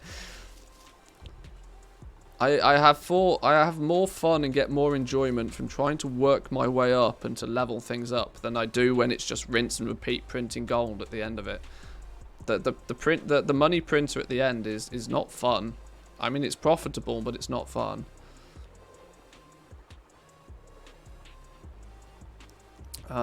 Maybe we need a stack of each of the ores as well, or maybe not even a stack, just 100 of each. Oxane ore for some shadow gas ingots. Oxane ore, solanum ore, Phadrum ore.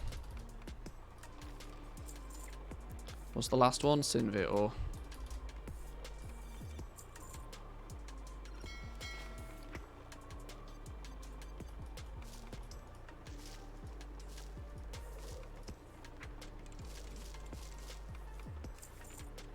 It's the journey, not the goal, that's important.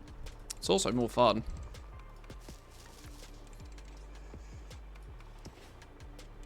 Oh, I can't do anything until I've got the flux. Right, let's go get that then. We need 400 flux and 100 arboreal shards.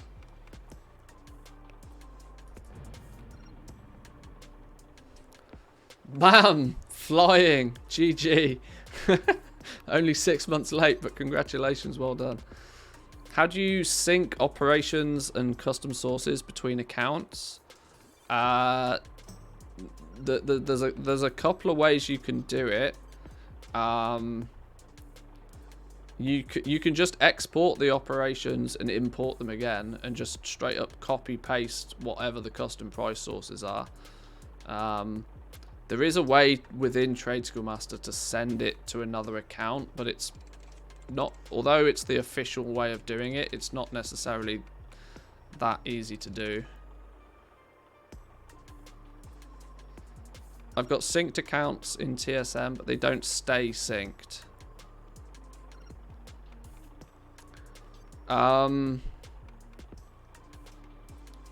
If they're not staying synced, it's probably that you've got another add-on that's causing a conflict, preventing them from syncing. Without going into too much detail about how the sync actually works, it's very subject to being tampered with by other add-ons. Groups, yeah, it should be also noted that groups and operations by themselves don't sync. The things that synchronize between the two, if you look in the settings, is you can see here in the account syncing, your inventory quantities and your gold information synchronizes up. Your profession info, which is things like what you can craft, what your material, what the materials are and stuff are needed, that information syncs. And then purchase and sale info. Your operations don't synchronize. The sync is actually quite basic. It's a data synchronization more so than anything else. If you use 3 accounts all synced to each other, then TSM usually has a hissy fit. Yeah, I've come across that in the past as well. You can, in theory, like send profiles and send stuff from one to another, but I usually don't recommend doing it. The best thing to do is just like straight up copy paste from one account to another.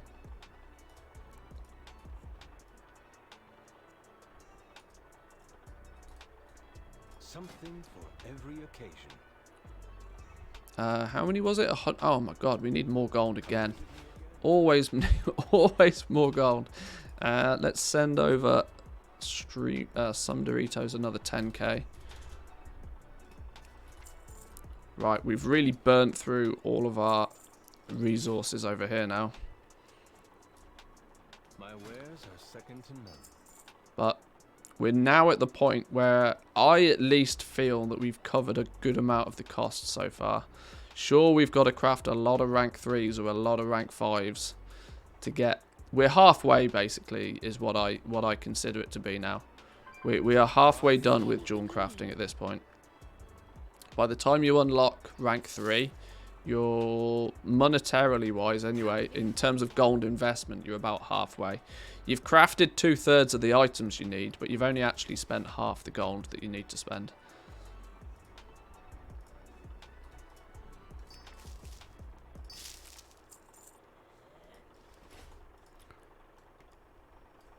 But your progress starts to slow down at this point because you tend to get to the point where you're now dealing with like bigger individual item costs.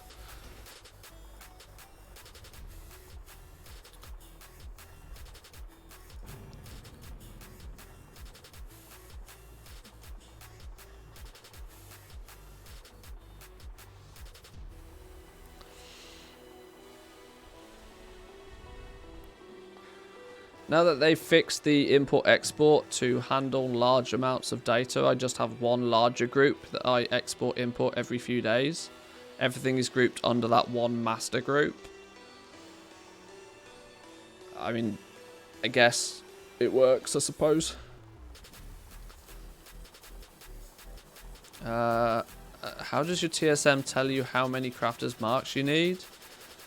If you're using the restocking in TSM, it will automatically queue those up for you to craft as part of the gathering. But it was kind of crowbarred in.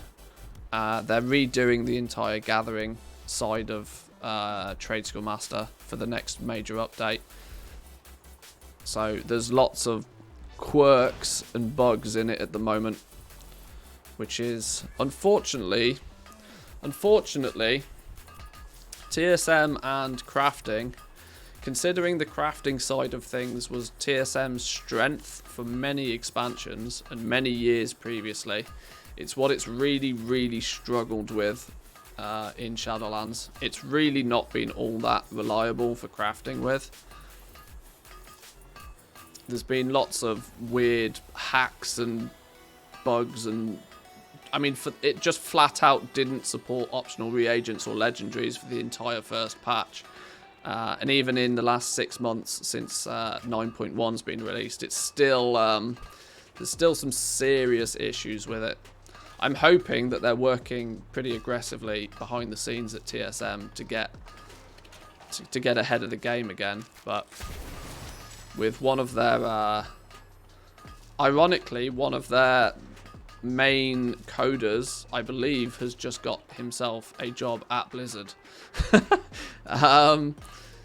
So I'm not sure how that is going to reflect in how much development is put into Trade Skill Master. I don't know. It's Muffin, I believe, has recently got themselves a job at Blizzard.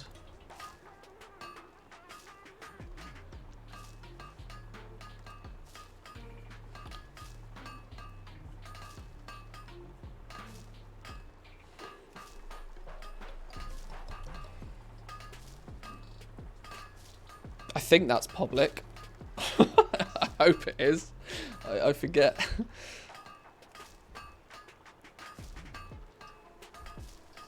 I think he posted it on Twitter.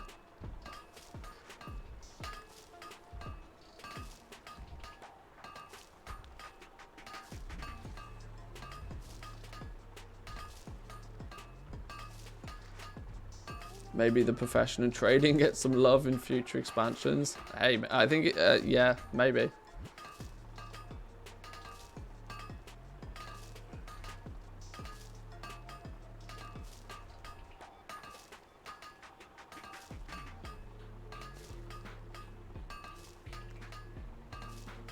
Right, there's our Shadowghast ingots. So we've got the resources we need to craft a couple of the necks now. A couple of the rings is what we need to... We're missing some torments, so we've got to do some prospecting on top.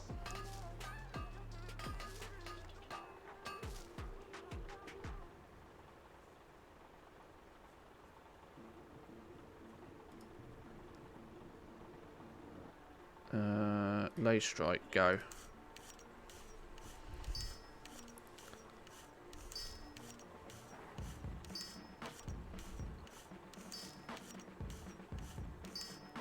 I hope he isn't the one that got the role of the profession role that was put up, because Muffins hasn't played WoW since the consortium days. No, he got some, I believe, senior coding engineer or something. I can't remember exactly. You got to remember, there's more jobs at Blizzard than people realize. I should probably find out whether this was a. I'm quite sure he tweeted it out.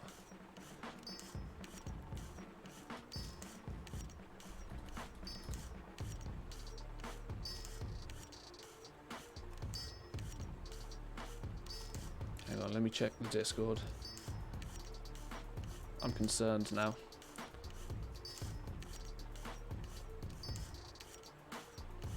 Oh no, it was tweeted out. We're fine. We're fine.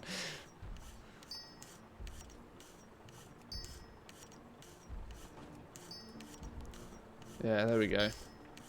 So, this is what Muffin is one of the. Well, yeah. Hey everybody, I'm excited to announce that I've been accepted as a senior engineer at Blizzard Entertainment for their corporate applications team. I don't even know what that is. But this is one of the major developers for TSM. Has moved on to actually work for Blizzard. So fair play.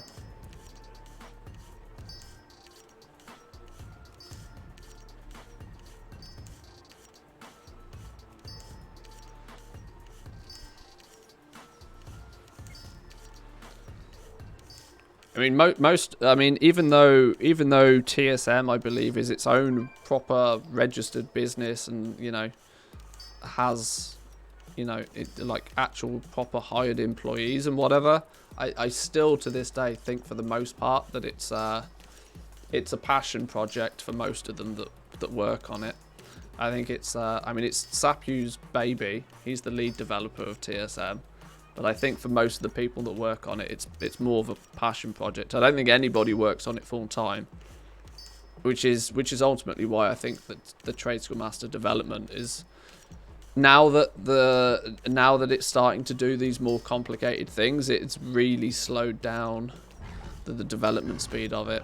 And TSM seems to be going more into the data analysis route. They're more they wanted to expand over to the Asian realms as well, I think, to track all of the sales data there, more so than focusing on the in-game add-on, which is, in my eyes, it's a bit sad because I don't care. I mean, in an entirely greedy way, I don't care what's going on the Asian realms so much. Shut up, Jackie Poo. Get your long boy out of here. I can see you. I can see you.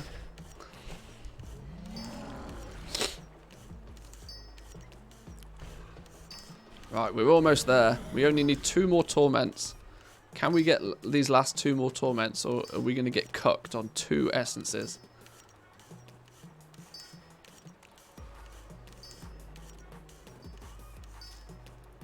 Is that you, Bolton, is it? Okay. We got cucked on 2 Essence of Torments. Can you believe it? Right. More Lay Strike Aura it is. Goddamn son of a... Right, we're going to do this a stack at a time, because I really am starting to feel quite poor on this realm now. Grab those. Send... who are we sending it to? This character. Whoa, whoa, whoa, whoa, whoa. Get that stupid long boy out of my face.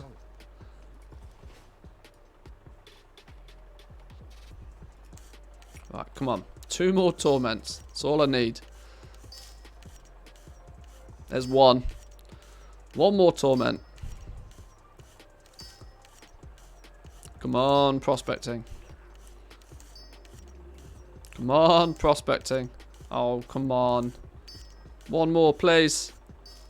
Hey! The very last prospect. Winning. That's how we do it. Here we go. Our first rank 3s.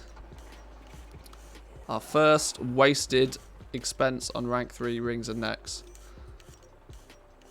Right. Now we just need to sell all of this stuff. And sell it as fast as humanly possible. Groups, Legos, go. Sounds like somebody's killing the auctioneer, though. That's not cricket.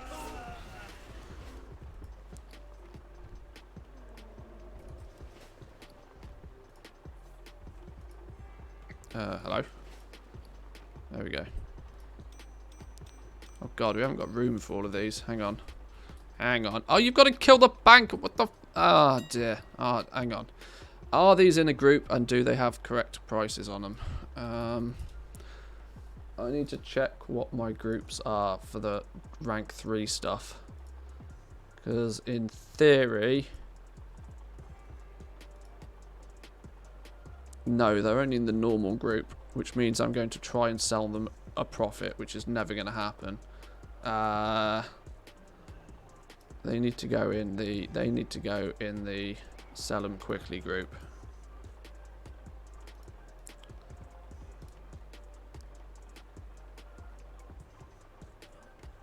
$100k sale on male arm guards. It's already happening. There we go. See? See? Told ya. Told ya. If you're one of the few that has access to bone shatter gear, just because not many people can craft it doesn't mean there's people out there that don't want to buy it.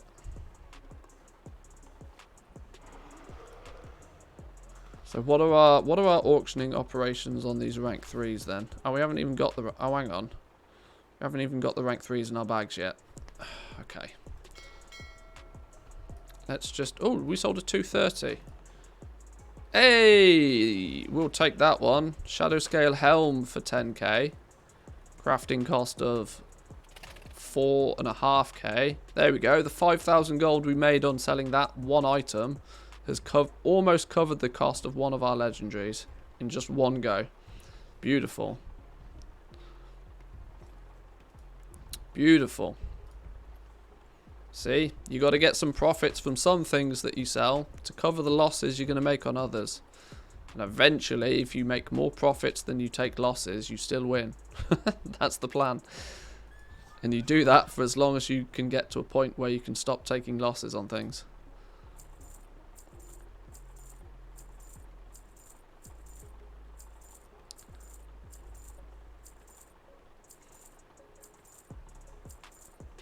I think everybody crafted Umbra Hide but avoided Bone Shatter. Oh, yeah, absolutely. Absolutely. I mean, but it's somewhat logical to do, though, right? Considering that, like, how many leather workers are there in the game? There's millions of them. You've got rogues, you've got hunters, you've got demon hunters. Sorry, not hunters.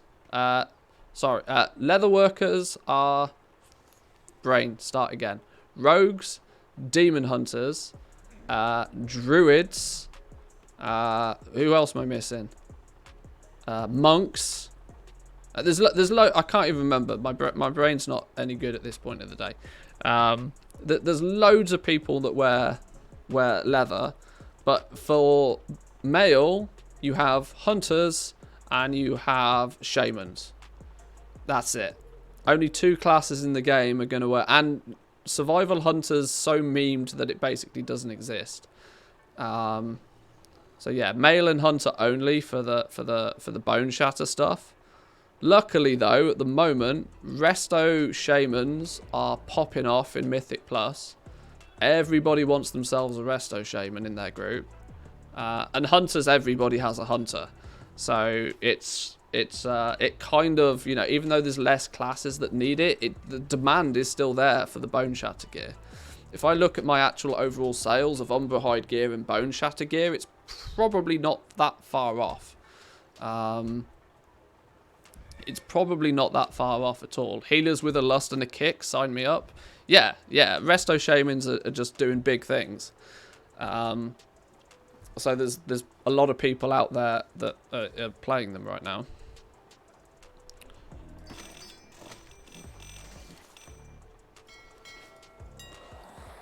I don't know exactly the reason why, but they also seem to synergize very well with prop paladins at the moment that also seem to be doing remarkably well in Mythic Plus.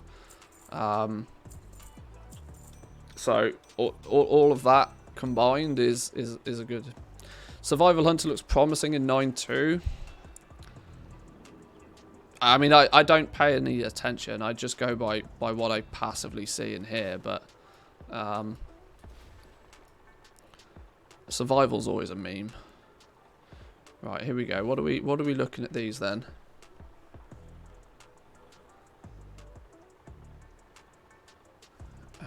That's not right. That sellout operation is incorrect then. We need to fix that up because we ain't going to sell them at that price. Operator groups. Sellout. What's the operation on this? Oh no, we need max sellout mode on this. I think maximum sellout mode. How do we? Yeah, maximum sellout mode. Just get shot at the damn things. Give me my gold back is the mode that we're in right now.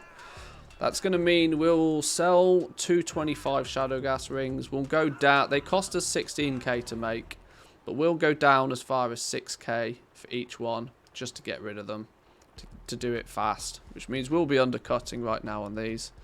Same with the necks. That's fine.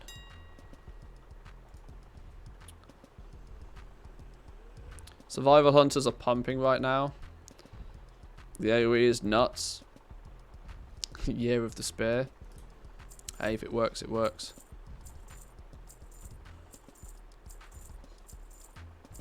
Right, there we go. We have officially unlocked rank 3 in jewel crafting. Crafted a couple of rank 3s. We're going to need probably a day or so of sales, of which then we'll craft up a couple of rank 5s. Because whilst we are probably going to break even on the crafting cost of a rank 5, every time we craft one and sell one, which may not be that frequently because rank 5s are also a meme, soon as we can, if we can craft and sell a rank 5, then it's free experience points. It's working our way nicely to that of unlocking rank 4s, which will then mean on Draenor we'll have our very first complete legendary profession ready for patch 9.2. That's the plan, at least, anyway. Awesome stuff. Awesome stuff. Our TSM graph looks horrendous. Our TSM graph looks very, very spiky. Every time we make a bit of gold, we then end up spending a bit of gold. You can see kind of the pattern, though, right? You can see the pattern here. From our last, highest of highs, this was our last restock, which took us basically down to nothing. And then we built our way back up. Since Sunday, every day we've sold a few bits and pieces, and we worked our way back up to about 270k. Now that we've dumped all of that gold, bang, into firstly doing a restock. It's important to get your major restock, the things that you are selling at a profit, get them done first. We got that done, and then we spent the rest of our gold on leveling up some more Legos, which for the most part we'll end up basically just giving away, but we'll see. The quicker we can sell them, the quicker we get some gold back so that we can reinvest it. So fun fact on the Titanforge podcast, a dude has shared that during the first month of Shadowlands he got around 400k per dungeon boost.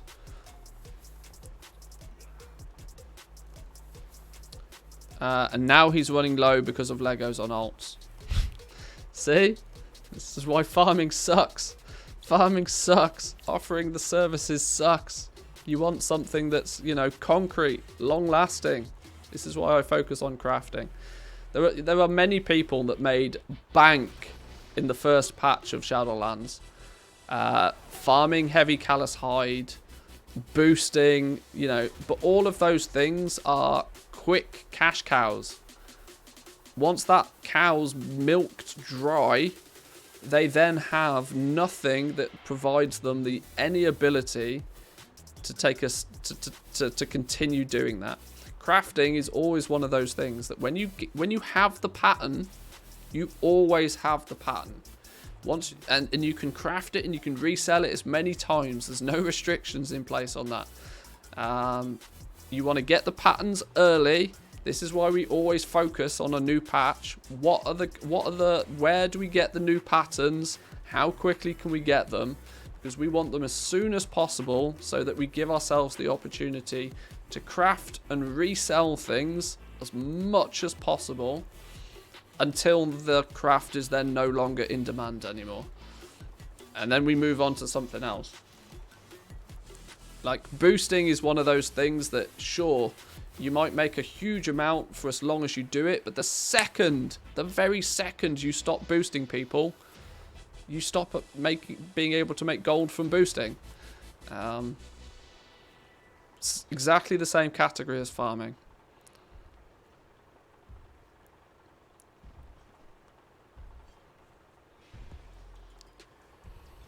Biggest weakness of Resto Shaman is the single target healing. No reliable heal over time.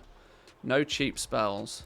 Shaman just runs out of mana if he has to spam heals. That's why Prot Paladin with his damage reduction and heals is a good synergy.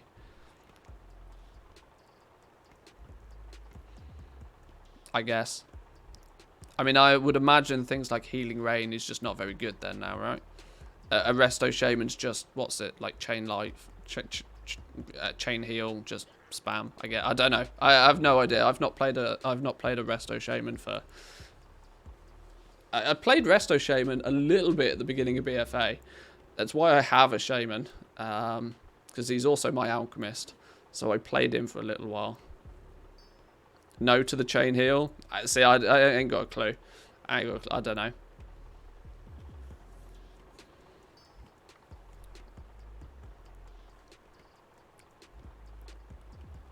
Chain Heal spam equals rip mana. That's why I don't play a Shaman.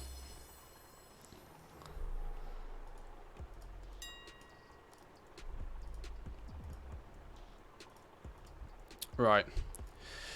I think I got everything. I got pretty much everything sorted today that I wanted to get sorted. We did a full restock on legendaries on our main realm. Got everything listed. We bought more materials again. We got a full restock done over on Draenor, and we also progressed further into the dual crafting legendary market. I think that's a success. I think we did enough for today. I think that's pretty good going. I think, boys and girls, I'm going to call it there for today. We'll be back on Monday. I haven't thought too much in detail about what we're going to do next week, but we'll be back on Monday all the same. I tend to do Monday through till Friday streaming, and then I take Saturday, Sunday to, well, as I said at the beginning of the stream, the weekends for me tends to be adulting mode, you know, doing the DIY, cleaning the house, you know, spending some time with the wife, that sort of stuff. Have a good weekend cleaning, yeah. 9:55 AM, just a quick restock and then some Factorio. Yeah, well, unfortunately, Factorio didn't happen today, but I wanted to get some stuff done on our retail characters. We're going to be spending probably a lot more time on the PTR in the next upcoming weeks, because now we're starting to actually get, you know, all of the pieces of the puzzle are coming together, and so it's time to start just kind of paying a little bit more attention on the PTR. So it means that getting these things done on retail, I kind of have to get them done so that they're out the way. Keep everything ticking over on retail while we test out what's coming in the future. But enjoy the rest of your day, boys and girls. Have a great weekend. If you haven't already, make sure you check out the Discord. The Discord is where you can keep up to date with all of the latest and greatest gold making. There's lots of discussion going on over there most days about what's coming, what's working well, what's good, what's not so good. So make sure you check out the Discord. The links for that are down below. And of course, make sure if you haven't already, you go check out the YouTube channel. I desperately want to get back into the swing of having sort of daily content on the YouTube channel, but at the moment I'm taking a reserved approach with the PTR to only put out information when I know that it's kind of quite solid and probably quite long lasting information, rather than just telling you about everything that's new the second it happens, and then having to correct myself all the time when things change. But yeah, I think I'm done with my self-promotion. I think I'm done with my rambling. Have a great day. Enjoy your weekend, and I'll see you all on Monday. Peace.